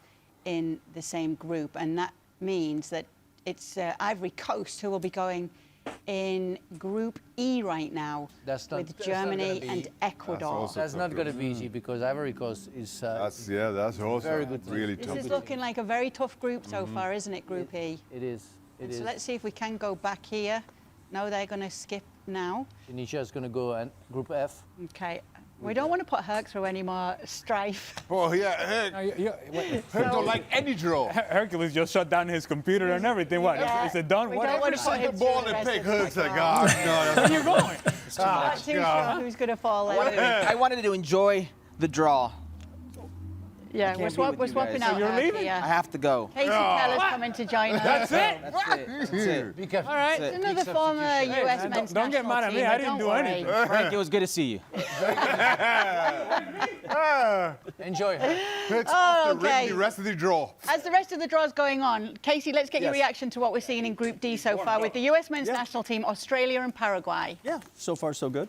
You know, nothing. I mean, obviously, when that C-pot comes out, everyone's going no Norway, and avoided that. So I agree with the situation where we just played these two teams. So that's a little awkward, but I think for the most part, yeah, got to be pretty happy. I tell you, Scotland, they're going to go to Brazil and Morocco. Yeah, we're waiting to see where Scotland will go. Obviously, we've got big Scots on the panel here. We'll be hearing from them scared later. about that. Oh, hey, no. Norway is And- where and- we're really wanting to and see a where they're quarter going to Scot land. next to me. And a quarter yes, Scot yeah, right yeah, here in remember Scotland. Scotland. Here they are. Here comes Scotland. The revenge for Craig Burley from '98. Yeah. Yep, Craig Ooh. featuring in '98 for Scotland. My God. And here we go. That's going to be... That's going to Oh, be tough. boy. You call it. Good luck. Ah, boy. It's Brazil, Morocco, and Scotland in Group C. That's tough Yeah. Yep. for Scotland. How do you feel about that? Quarter As a Scotland? quarter Scots, I think it could have been better, but obviously it's going to be great to be there. In the hottest, most humid Yeah. site that they can be a part of. Yes. Or Saudi yes. Arabia with Spain and Uruguay, I think. Yeah, we wait to see as it goes on, but so far we're looking at The good thing is Group that A. England cannot get Norway. it's Correct. Spain, Uruguay, Saudi Arabia. No. because Because they already have Yes. Croatia. Yes. so- Yeah. Lucky England. Good looking out, Frank. Yeah, Good yeah. looking out. But France can. Yeah. Well, France can. I know. Oh, no. No, they can't. No, No, it's not and possible. no, African it's not countries, yeah. possible. No, it's not possible. So it goes to Group G. Group J, sorry. enjoying that. We're saying, oh, well, they're not seeing what we're seeing. So what we're seeing is, as we've explained to you guys, we're seeing teams being drawn that can't go into a group because there's already a team from that confederation in there, which is why Algeria falls in Group J with Argentina and Austria right now. Uzbekistan. That's not a bad group for Argentina. Right. Pot 3 continues, just a few teams left, and we're just waiting Yes, to see Norway. Here's Uzbekistan for Uzbekistan. France. France, Senegal, and Shaka's a big fan of Uzbekistan Uzbekistan. football. Yeah. So Portugal, Colombia, and Norway. Group of death. Oh, boy. we're going to see this last two teams. We're going to Yeah. see where they will fall. As it stands right now, this is how things are looking. We're just waiting to see who's in Oh, no. K. Oh, no. With Portugal and Colombia, that's Uzbekistan. Portugal Uzbekistan. and It's part Colombia. of... yeah, it's Yes. Part of yeah. Asia. Yeah. Yeah. Yeah, Norway could end up there. That's Yeah. right. Okay. You should have asked Shaka. I No- told Norway, you. He's France. all over Norway, Uzbekistan France. football. If Shaka is a yes. Ollie is our German representative, President Shaka is our Jokovic. Uzbeki representative. So you have Norway, Senegal, and France. Right, we're just waiting. We're just waiting. Here's Panama, who's just been drawn out of pot 3. Going to go with England and Croatia. No, it goes with you, with France. Yeah. No, because Norway cannot be in 3 teams in the same Oh, group. yeah, that's Group of right. Europe, Yeah, you you're have already correct. have two Hey, teams. Frank, you're all over it. I Frank follow is it. all I over try to it. follow. Skills. Yeah. That's because he won a World Cup. Yeah. Of course. Okay, England, Croatia, and Panama in Group L as it stands right now. That's how things are looking. That France group is And rough. so here it That is. France That's not group good is for rough. Senegal. That's not Group good for Senegal. I, France, Senegal, boy. and Norway. Boy, yeah, boy. Yeah, he's not happy. Look, he's not happy. I know, and you know, Jules is still with us, right? I seem to remember when we were talking about which teams you would not want to face. Norway coming up, Jules. Yeah, absolutely. We said that the other day on the show, didn't we? And I think it'd be the same feeling for Deschamps and all the players. We will have Mbappe against Haaland on the pitch in that World Cup, which would be amazing. But it's true that it's the worst opponent that you could get from that pot 3. So it's that bit. And Senegal, as we said, was not a good draw from pot B either. So far, I think it's a tough draw for the French. Yeah, but the thing is, there is no doubt that Mbappe or Haaland won't meet during the game. That's for sure. You know, if I follow Jules, he says it's a fight between Mbappe and Haaland. They're going to be on the opposite side of the pitch. Don't get smart with Jules. it's You know tough. what he's saying. Just say it's tough. No, I say when he say good things and I say when he say bad things. So I love him. I hear you, We've got Jules. some research coming over here. Tell us, Alex. Haaland has never faced, in his international career, has never faced a team outside of UEFA. Haaland in his international career has never faced What a a boring team life. outside of UEFA.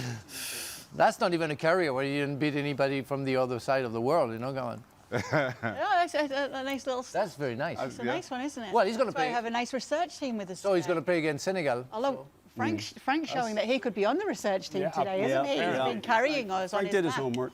No, whatever.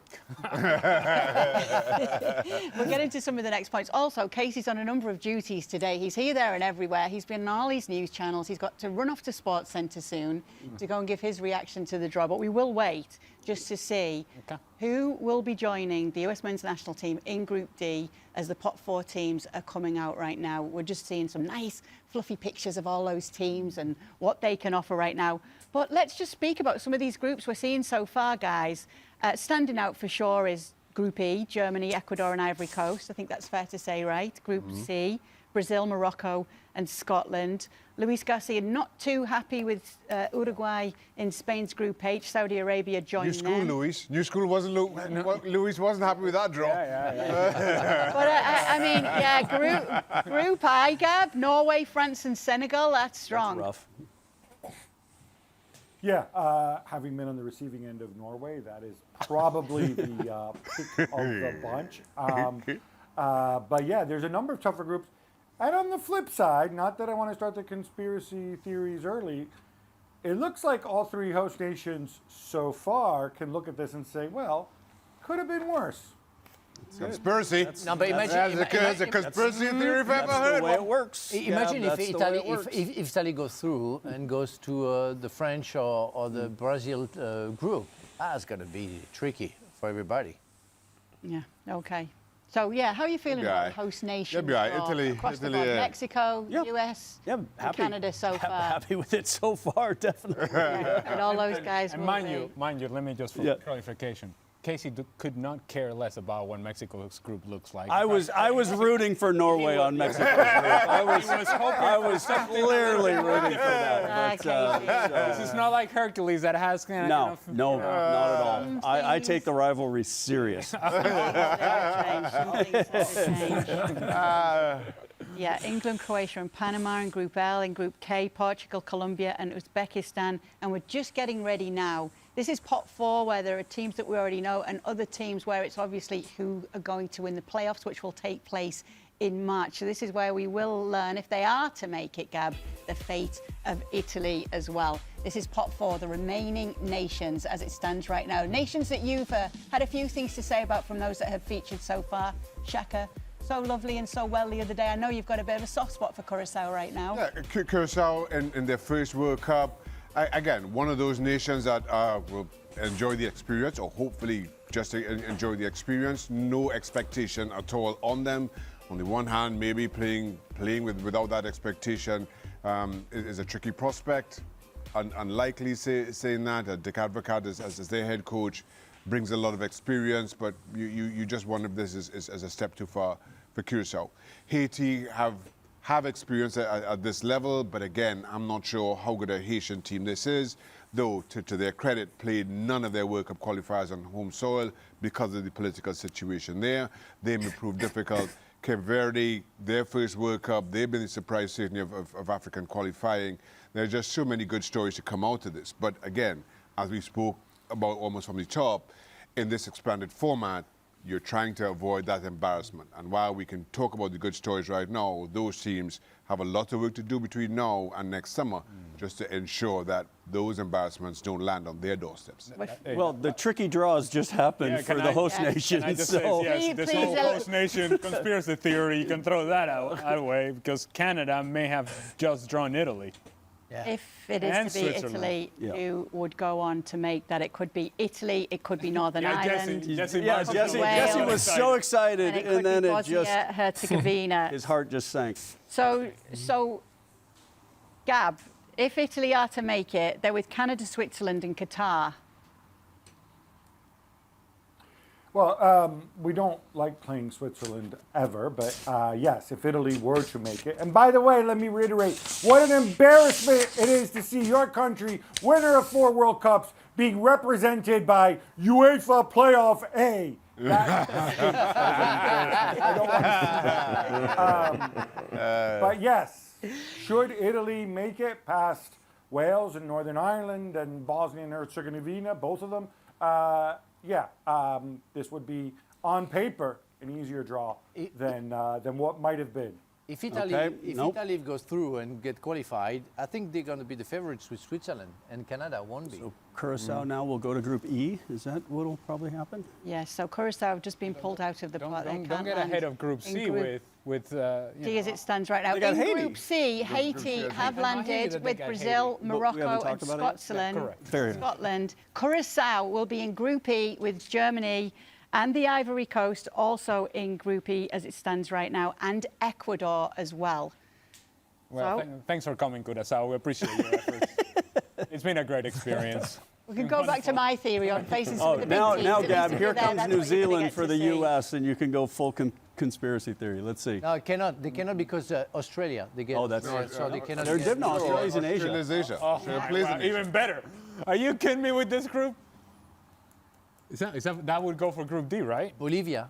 No, but No, because Suriname are CONCACAF. Suriname or CONCACAF. So So we're still waiting to see who's going to land in Group D with the USA and Australia and Paraguay.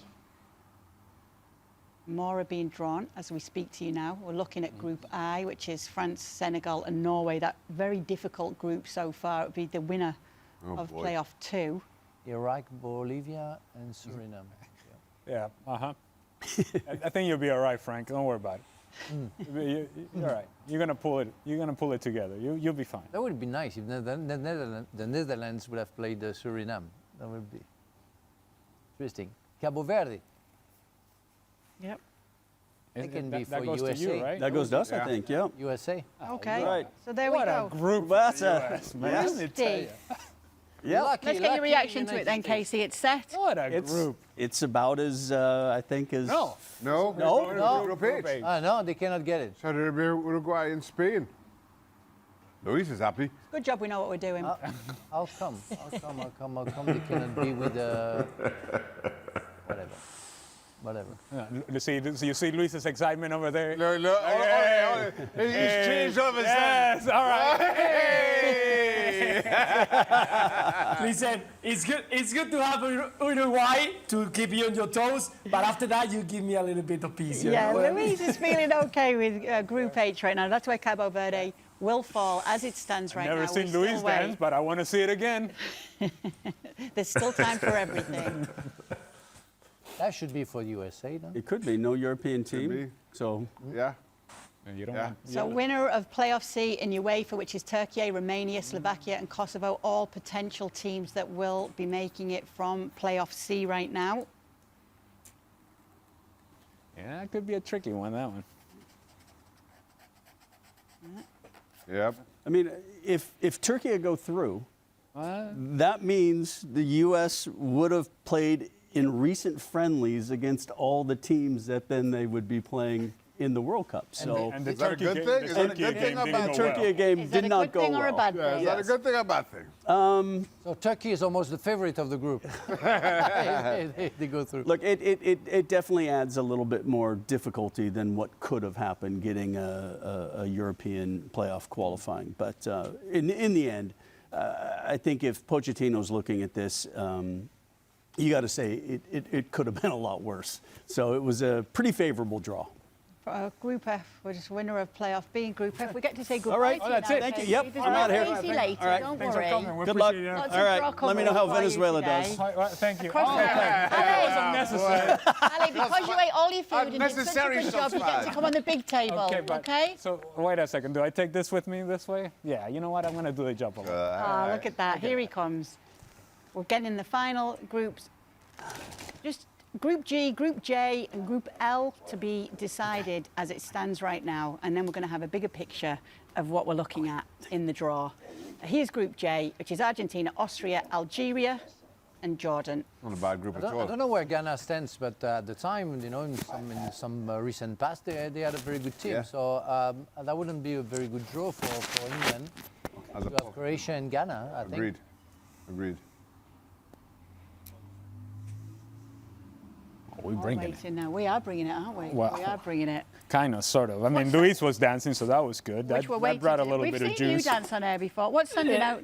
Go on, Luis. Have we seen you dance before? No. I was gonna leave. I mean, Group H is already done, so Spain is in. No. That's not how it works, I've Luis. seen everybody leaving. No. We're here, baby. We're here, Luis. Yeah, but We're here. They're leaving to go and do other duties here across the networks on ESPN, so you can stay late tonight if you'd like, Luis. We've got plenty of shows of World Cup coverage today. I mean later on, Kay. Yes, team player. I like it, Total Luis. team player.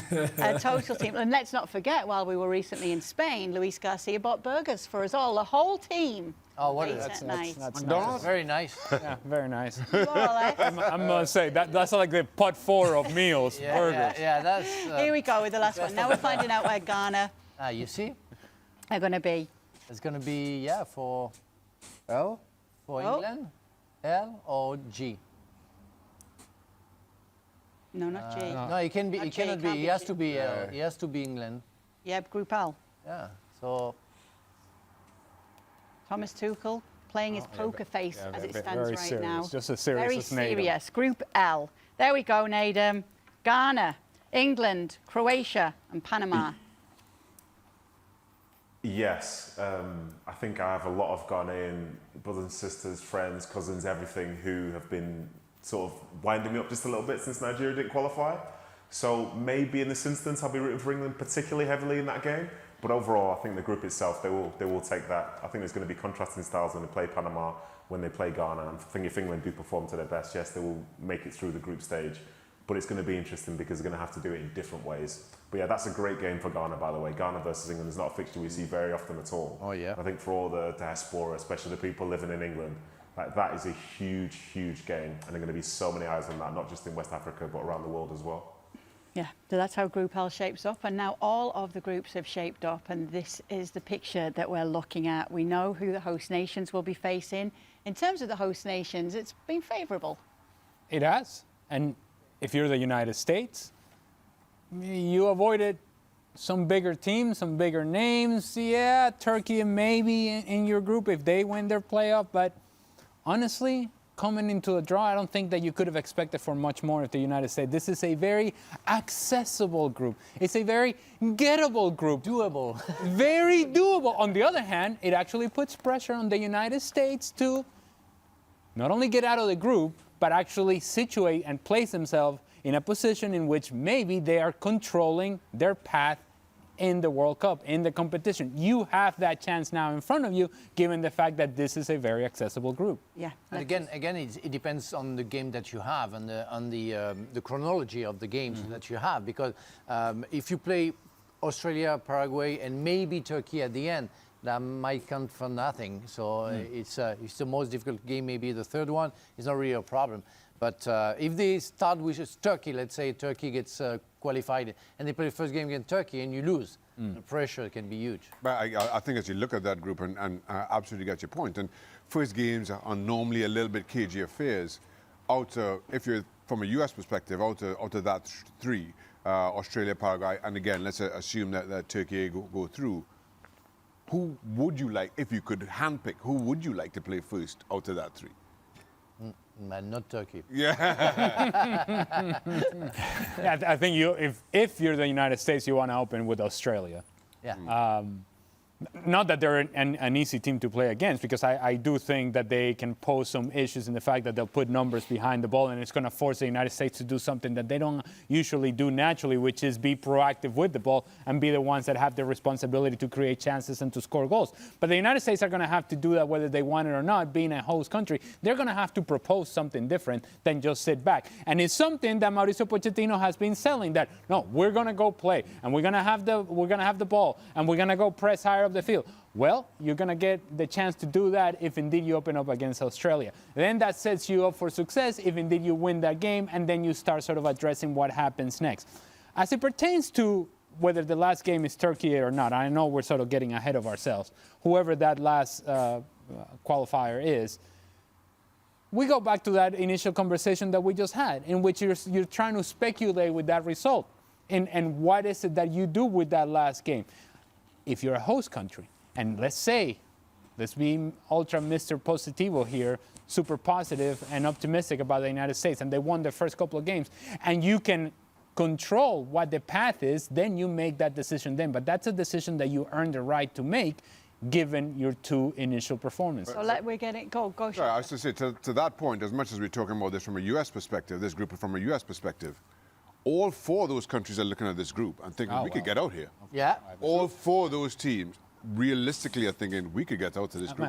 Look, I was going all USA all the way, baby. I was going land of the free, home of the brave, but a bunch of haters over here. Okay, so America, baby. it's going to go. USA will open against Paraguay, then they'll face Australia, and then it will be the playoff winner.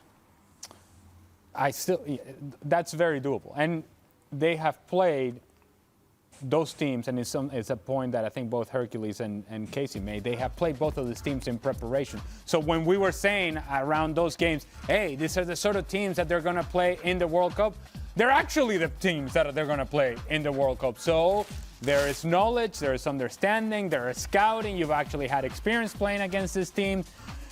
To Shaka's point, that means that these other teams have also played against the United States, and they have knowledge, and they have know-how, and they have experience. So it goes both ways. Regardless, it's a very, I think, as compared to what it could have been, a very good group for the United States. Okay, let's get to what's looking like the group of death then. Group I, Norway, France, Senegal, and the winner of playoff 2. How feelings on that, Jules? I mean, you say group of death. I mean, we should remind everybody that the best third are going to qualify. So whoever is that fourth team, if they get beaten by Senegal, Norway, and France, 3 points might be enough, to be fair, to still qualify. However, it's true that this is tough. Senegal and Norway. Senegal are maybe the most complete of African teams with Morocco in terms of the talent that they have, a bit of everywhere. I mentioned Sadio Mane earlier. There's a few players who play in the Premier League that we see a lot, us who live here in England, like Ismail Assar, obviously, Pape Matar or Iliman Ndiaye at Everton. So there's a lot of experience there. Papicho is a very experienced, I think, head coach for this team, certainly what they're doing. So let's see what they do at AFCON later this month and in January, what kind of momentum they get and they gain towards the World Cup. But it's a special game because, as we've said earlier, the ties between the two countries. And then Norway, I think there's one way to see it. It's Mbappe against Haaland, as we said earlier. It's going to be great. The physical challenge that Norway would present, this French team, would be very interesting to see how Deschamps deals with it. If he keeps the 4-2-3-1, if he goes with maybe a strengthened midfield with a third player there, it'd be very interesting. But obviously, this game is going to rely a lot on Mbappe and Haaland to win it for their team. If France, the order is going to be Senegal, then the playoff team, and then Norway last. Yeah, that's pretty good. I mean, but if you lose against Senegal the first game, you're in danger. So that goes for every team. But yeah, avoiding the Norway in the first game, especially the first game, and even the second game is a good thing. I mean, in '98 we played South Africa, and after Saudi Arabia, and then we played Denmark. That when you have the 6 points, it's much easier, and you can think, and maybe play the substitutes like Emi Jake did, and be ready for the last 16. So it's also tactically what you have to have in mind. But you have to win the first game. And against Senegal, the last time we did it, we lost 1-0. And I was there, and I remember that wasn't a very good souvenir. Memory, even if we were 20 years after, even more, we are happy for Senegal because they are, again, like our brothers. Yeah, that's good to hear. We're getting the order that we're seeing. And for Group H, Louis, Spain will first face Cabo Verde, then Saudi Arabia, and then Uruguay. How do you feel about that? Good. I think it's a good start. It's very important to start with a good result, to get confidence, to even start with a straight right of mind and focus on what is coming next. And the two first games, I think that they are quite doable to be won, and then rest some of the players against probably one of the toughest that they will be probably fighting to also qualify. Let's not forget that Spain has to play the finalissima in March, so not talking about who are the players who are going to be involved in the World Cup because it's going to be difficult, so still a long way to go. But I think that this group is actually quite decent for Spain to be qualified and continue on the road of the World Cup. No, don't get serious now, Luis. You were dancing a minute ago. Now you're getting serious. This is a tap-in, baby. This is my kind of range. Now it's right for real. here. Now it's for real. It's a tapping. Now it's for real, Ale. Oh, good Lord. That's happening. All right, we've got some more orders. Let me bring one to you, Nedum, if I can, for England as it stands right now. First would be Croatia, then Ghana, and then Panama. Ooh, okay, interesting. I think Panama being the third game, if England do You'll have be issues out after along the the way, second I game. think we'll be relatively happy with that. Jules, Thanks, Jules. tranquil. Take it easy, Jules.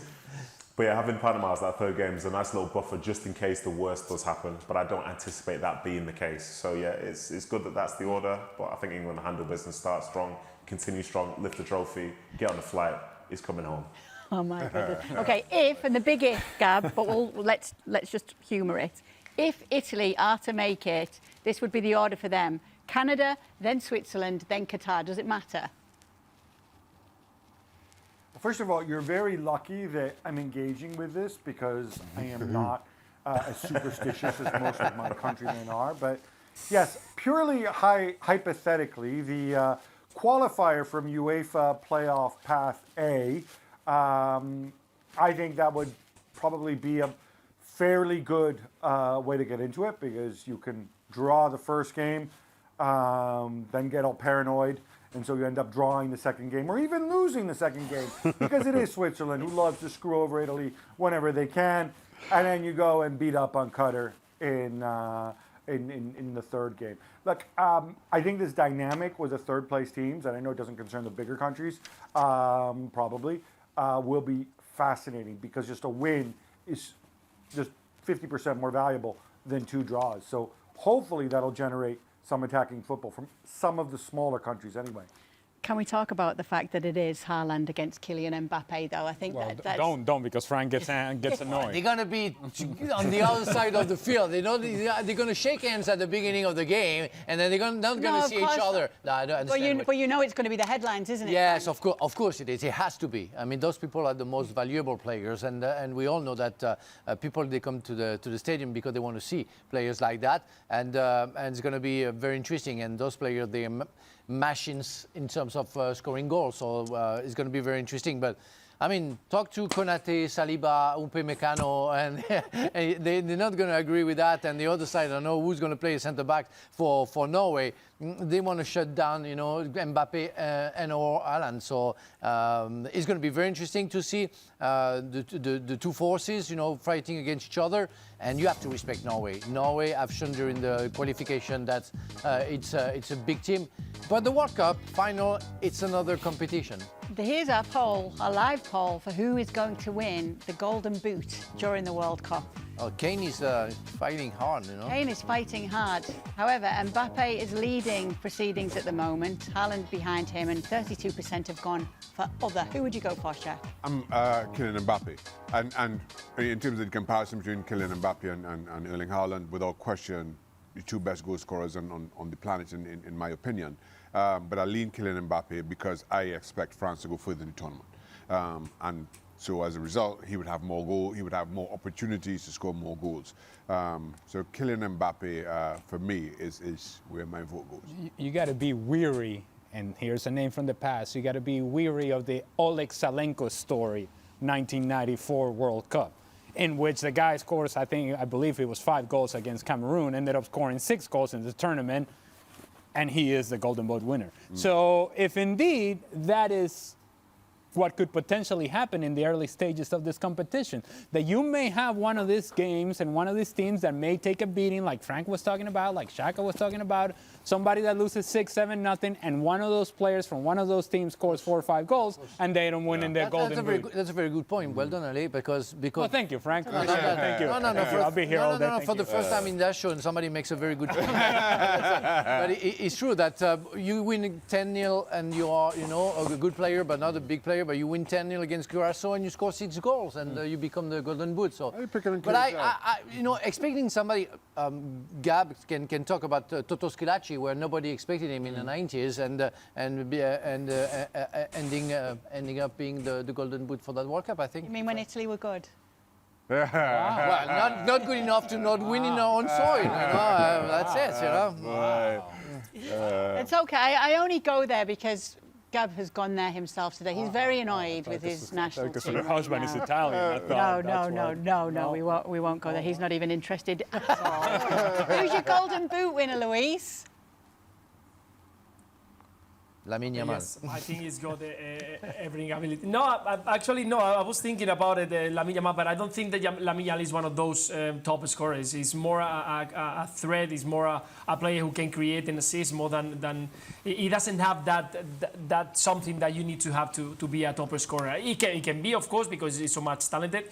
But I think that right now, the way that we see every single weekend, Kylian Mbappe, if he continues with that confidence, I think he could be the main man.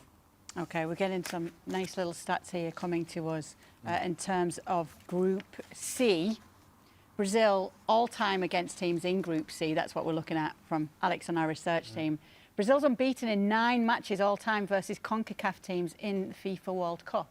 Well, and I can tell you, again, as I mentioned earlier in the broadcast, that I was following Brazil with my dad and my brother in the World Cup in '98, and they played against Scotland in the opening game. They played against Morocco, and other than Norway, because Haiti is the 4th team, it would have been exactly the same group. And I look at this group for Brazil, and while you can make the argument that maybe Scotland could be a problem, maybe, they're looking at this and thinking, pretty good, pretty good. I'm thinking about Haiti, and you have to imagine that they would do some damage there. I think they're significantly better than Scotland, and I think they'll be better than Morocco. If you're thinking about Brazil and you're thinking Carlo Ancelotti, it's a very good group. Yeah, we're going to talk about the odds as well. So they've changed now since the draw has been made, and it's a bit more favourable for some of the teams. England are favourites now? Well, they're doing a little better, maybe, than they were. I think France as well, things have changed for them too. But yes, in terms of the odds, things will always change when it comes to the groups being drawn and how that path will look for them. I think we're going to get them to you. We will at some point.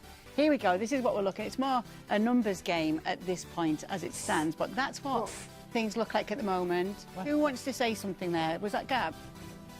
Yeah, sorry. Hey, this is all right. First of all, I'm happy that Italy are 30-1 because just remind everybody, Italy haven't qualified. UEFA playoff class A has qualified, but Norway were 30-1. Then they get drawn into this horrible group with France and Senegal, which I assume is going to be tough. And then their odds get even shorter. It gets even likelier. How does that work? I don't know. Well, don't make them. It comes from the same people. It comes from England, you know. That's a question for Dom, Gab. Percentages. They sound more like Shaka's power rankings. It's the algorithm. The algorithm, yes. We missed the power rankings this week as well. Where are you going back there? Oh, it's just, maybe we should have double duty next week, Shaka. on the power Let's keep rankings. it moving. Let's talk about Italy. Not We can get to that. We actually have someone from England joining us now just to boost things up a little bit. Who's that? It's Mark Ogden. Oh, Yes. Mark Ogden's ready. He's standing by. There he is. so look. cheery, so there for the big happy, event, so all dressed excited. up. He's already Yeah. at the airport. Mark, what's your reaction to England's Group L? Well, it's not an exciting group, is it, in terms of box office, but it's a group that England should get through. Croatia again, 2018, Euro 2020. I think they played Panama in 2018 as well, 1-6 past Panama. Ghana, Mohamed Kudus, it's, Thomas Partey. They're not the strongest teams. I think England will be happy with that group. But again, it's not Scotland have got a great group in terms of excitement, but from England's perspective, it's a group they should win and progress through to the next round quite comfortably. Oh, Mark, tell us what it was like to be there today. I'm sure you were lapping it up. Oh, I loved every minute of it. It was fantastic. It was just kept looking at my watch. When's it going to finish? When's it going to start? It was an event that. What was the standout? What was the standout moment? It wasn't. The end. Well, it was just a case of when is it going to start? It was. I think when Lauren Hill came on, that was 20 minutes after the draw should have started. It was like, well, Lauren Hill's a little bit kind of after we should be started here. So what struck me was the fact that everything seems to be on the 1990s. I mean, you'll remember that this K. It was like Lauren Hill, Robbie Williams, Heidi Klum. I felt like I'd been transported back into 1995. Yeah, you'd like that, wouldn't you, Frank? If we could transport back to the 90s. Yeah, that would be great. I was famous. I must say, I'm going to be fair Any to Mark. questions for Mark? Mark. No, I'm going to be fair to Mark. I don't, and this is more of a question to our producer, our coordinating producer. I know they're watching. If we're going to pump an event up, I don't think that we send Mark. Let's be honest. I don't think Mark is a personality to really liven things up. He was really into the Laurent Hill song, struggling my pain. It's not fair to you, Mark. I'm just saying, it's not fair to you. He's an excellent journalist, of course we send him. A journalist, yes, but not a cheerleader. I could get excited about Scotland's group. Scotland's group's amazing. Brazil again for I think the 5th time in 8 tournaments. So I'd be excited if I was Scottish, but well, I wouldn't be excited because I was going to get knocked out in the group stage. But I think, like I said. Have you got any questions for Mark, guys? Anything you'd like to know? No, go home. Mark, I mean, it's a real spectacle to put on, to be honest. Like some of the names you're saying, some of the celebrities we've seen there today, they've gone all out. It's very American. Mark's not impressed by that. They asked him autographs. Mark's not impressed by the village people. No, listen. What impressed me most was an Iraqi journalist coming up to me and saying, I watch you guys all the time in Iraq. So ESPN FC is a huge show in Iraq. So that was a flattering moment for me and all you guys as well to know that we're big in Iraq. Look at that. Ah, Billy. I knew I was still famous. Lauren Hill, No one ever gets to say they're big in Iraq. Brady, and we've got people coming up to Mark Ogden recognising him. Look at that. Absolute celebrity. Brushing shoulders as well. We've got Gab and Jules. I mean, one thing I would say, Kate. Go on, Kate, Tommy. No, I think it's what is interesting is going to be the next 24 hours in terms of where the games are played, because we know that, I think it was a big thing that England are on the East Coast for a start. They're not having to play down in Mexico. They're not having to play on the West Coast. I think they're really happy to be on the East Coast. I think there's one game in their group which could be in Dallas, but the rest are on, I think, Toronto, Philly, Boston, New York. So that's what the English FA wanted. Both the time zone helps them in terms of broadcasting back home, in terms of just the climate. And we all know that the US climate can be very unpredictable. It's the least worst option for the England team to be on the East Coast and be down south or on the West Coast. So I think they're happy where they're based in terms of the group. We'll find out tomorrow exactly where they're playing, but we know geographically where they're going to be, and I think they'll be happy with that. Mark, what about Group I, Norway and France and Senegal all in the same group? Well, I remember France-Senegal back in 2002, the first game of the tournament, when, I don't know, was Frank around then? Was Frank playing or maybe not? I'm not sure. I know that Senegal won that game. It was a huge shock.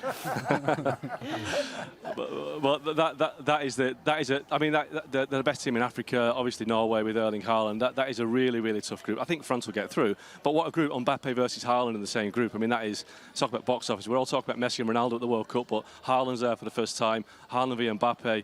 That is a great clash that we can look forward to, France versus Norway. See, Ali, I'm building this up now. Talking, it's when you talk about England, it's hard to get excited. Everything else is great. It's so easy to get excited about Erling Haaland being at a World Cup, though, isn't it, Mark? Especially when you think of when you were a kid watching the World Cup, it was stars like this that we loved to watch. Yeah, look, I mean, Norway haven't been there for, I think, 1998, so for Haaland, it was always that question, will he get to a World Cup? He's one of these players that has to be at a World Cup, but, Norway are a nation that maybe gets there once every 20 years, and this is their moment. They've got, it's not just Haaland, it's Martin Odegaard as well, they've got Sander Berge, they've got, Sørloth, they've got a very good team, Norway. They've got a team that could, threaten a lot of teams. I do think that the climate will count against them at some point, as it did in USA '94, but, Norway are a very dangerous side, but who knows, they might even get out of the group. That is such a tough section, Senegal, France and Norway, that, I don't even know who the fourth team is. I forget, because it's kind of teams, remember the lottery numbers as 48 teams. Okay, but I think that is... Suriname or Iraq. Well, we're big in Iraq, so there you go. Yeah, well, there you go. You're rooting for them now, aren't you, Mark? Exactly, yeah. I think Iraq are going to qualify out of this group because we've got a lot of fans in Iraq. We have to play. Mark, while you're there, just interesting, just because it was such a big spectacle and a big event, were there snacks put on for you guys or any goodie bags? You're saying I'm a bit grumpy because I'm hungry. No, it wasn't the best. It was a packet. You've got. Seriously. Oh, a packet of almonds, seriously, a packet of salted almonds, some snack bars, and they had a very kind of small selection of Mexican, American or Canadian kind of food. It was like canapés, so we're all really hungry and grumpy at the moment. That's the problem with the venue. In Vegas would have been something else. Yeah, Kate's interested because she hosted two. Where did you host? FIFA Ballon d'Or. 2 FIFA Ballon d'Ors, and she got all sorts. Lovely food. She got Lovely prawn sandwiches. Yeah, by the way, I bet I bet Kay didn't have to stand outside in the snow for 90 minutes to get into the award ceremonies that she presented. It was freezing cold. It was a shambles outside, but thankfully it worked pretty well inside once they got the action going. Oh, okay. Yeah. No wonder he's in such a good There you mood. go. He was the right man for the job, Ali. Was he though? Yeah. All right, Jules has got to leave us, so let's get our final thought from Jules today. What's your takeaway from today's draw, Jules? Just that the World Cup has started today, really, and I know we've got 6 months and a lot of things can happen between now and the start of the tournament in June, but we have plenty of time to all get excited, look at those draws and groups and watch the teams that will face our countries or the groups that we are really interested in, see those superstars and how much they're getting in form, and then how well they're prepared or not for the World Cup, and then it would be there very, very soon. To be fair, those 6 months are going to be flying, so just can't wait for it now. Can I have a question for Jules? What are you doing in your grandparents' TV room? I mean, what kind of background is that? Very classy, very classy. Just posh, that's what we do. We just posh. Oh my God. Yeah, okay. Thank you so much for being with us, Jules. We'll be talking a lot more to Jules Thank you, guys. throughout all our World Cup coverage. No Mark Ogden right now as well. He's gone off to try and find some food. Try and find some more And a blanket. Right now. Yeah, that's how things are looking right now. We're waiting to see who else we can hear from, because a few of our team are actually in Washington, D.C. today, not just sat at home in their comfortable home studios or here in the studios in Bristol, Connecticut. Some of them are actually there covering on the ground everything that they've seen. What stands out to you, Gab, from today's draw? I just asked Jules that question. I'll ask the same question to you. Well, I can't mention Holland against Mbappe because you guys already mentioned it before. But I think ultimately, there's no question. I think the host got a relatively soft landing, and most of all, I'm taking on healthy interest, a rooting interest in UEFA Playoff Path 1 qualifier, whoever that may be. But I think they can probably be okay with the draw. Okay, great stuff. We've got Jeff Carlisle joining us now from Washington, D.C. Okay, all right. Are you happy with Jeff Carlisle? Oh, that's being another sent for guy the job bringing the here? excitement. He's another guy bringing the excitement. Jeff, Ali was wishing he was in charge of scheduling for who gets to go to the World Cup draw today. Give us your reaction to Group D then, Jeff. There you go. Well, I think so much of it depends on who emerges from that UEFA playoff. I mean, if it's Turkey, then I think all of these 3 games are going to be very competitive.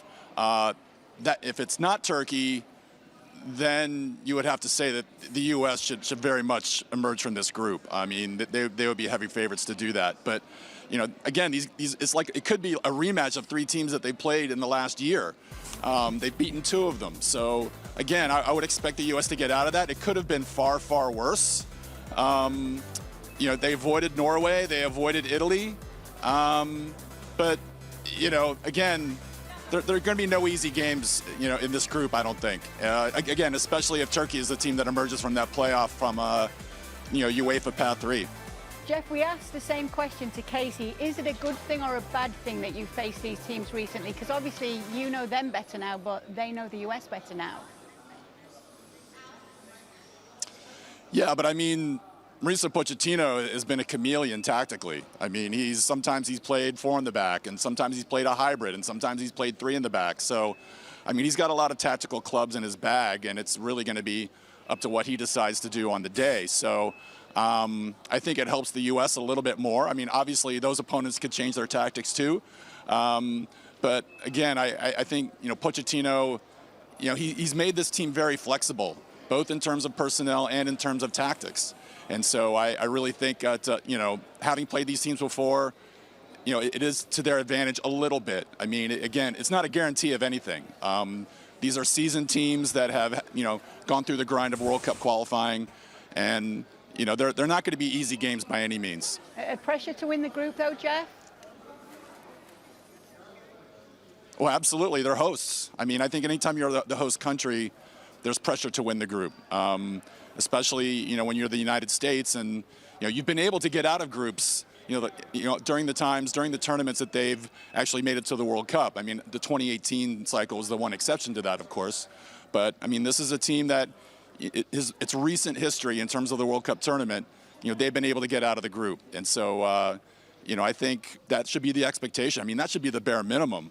I mean, especially with the expanded field to 48 teams, some third-place teams are going to make it. So when you factor that in, I mean, they should definitely make it out. And yes, I think they're favorites to win the group. Here's the issue that the United States have in this group, and it has nothing to do with the opposition and the quality of the opposition or lack thereof. It's about who these teams are. And so for the casual fan that is tuning into the World Cup here in this country, Australia and Paraguay and Turkey, if indeed Turkey is the one that qualifies, doesn't mean a whole lot. They can't quite, the casual fan can't quite identify these teams as teams that should be competitive, because for anybody that has spent any time in this country, and we have, we're number one, baby. We're number one, right? And guess what? In that whole mentality of we're number one, Australia, Paraguay, and Turkey should not be competitive against the United States, according to the casual fan. And so that puts an added layer of pressure that they wouldn't quite understand or be able to figure out that, hey, even though it's not Argentina, even though it's not Spain, even though that it's not France, it's not Germany, it's not Brazil, it's these three teams, it can be a complicated path. Having said all that, I go back to what I said initially. It's an accessible group. It's a doable group for the United States, but it's one that if they don't get it right and they're bounced out of the competition or they come out in third and set themselves up for failure onto the next round, makes this into an unnecessary, unsuccessful World Cup. There's a potential for greatness here for the United States in this group, but there's also a potential for mitigated failure. That's true, Kate, that it's very important to do well in the group stages, because what's going to happen depends after the group stage, depends on the positioning that you're going to be in. And I was calculating that, well, I don't want to be mistaken, we talked about it. We have 12 groups, 8 of them we're going to finish with all the three teams qualified. And only 4 of them are going to be only the first 2 qualified. So if you do well, you're gonna be able to get out of the group stages. But what's going to be your positioning, and what's going to happen after because of your bad games during the group stages, that's another story. Yes, absolutely. I think we can let Jeff go and find some snacks now, though, as well. I know that is he hungry and grumpy? Jeff? I don't know. No, he's happy. Maybe he likes the American food. He's going to miss his flight. Happier, baby. He has the airport as well, so he's at the airport too. Thank you so much, Jeff. We're going to start speaking to some of our other team as well who got to say their goodbyes. Gabriel Marcotti, give me your final thoughts on what we've seen, Gab, before we let you go. Well, I think Joe said it best when he said the World Cup has already started. This is going to be a World Cup unlike unlike any other that we've experienced before.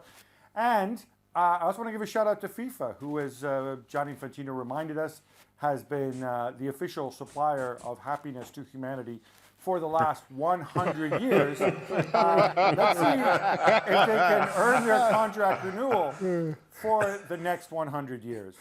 Over to you, Johnny.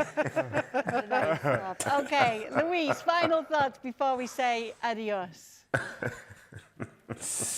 Okay, happy to see what the draw was for Spain. I was looking also to Mexico. I'm very close to that country, and I hope that they do well with South Korea, South Africa, and wherever it comes from the playoffs. I think they should be able to go through. We haven't even talked about Group F, where the Netherlands, Japan, and Tunisia are. I'm a big fan of the Netherlands. I grew up also watching the Netherlands doing fantastic. I know they are in a tough situation now, but I'll be also having an eye on there. So a lot of excitement, and really looking forward to see what this World Cup is coming. This is totally new for all of us, with all these new structure and teams, and we don't know what we're going to find. So yeah, definitely excited to see what happens. Yeah, and Spain can say that they are number one, baby, right now in both the rankings and in terms of the favourites. I'm glad Luis made a point to mention Netherlands, Japan, and Tunisia. Well, thank you, Luis. Great. Well, remember, he is a man of the world. He's probably been in each of those countries in the last month alone.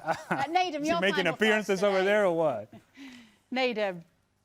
Yeah, for me, as the guys are saying, this is the start of something special. And having been lucky enough to be at the last World Cup, you could see the impact in terms of all the fans that came over, like seeing the Argentinian fans be in Qatar for like 3-4 weeks. They're not even going home.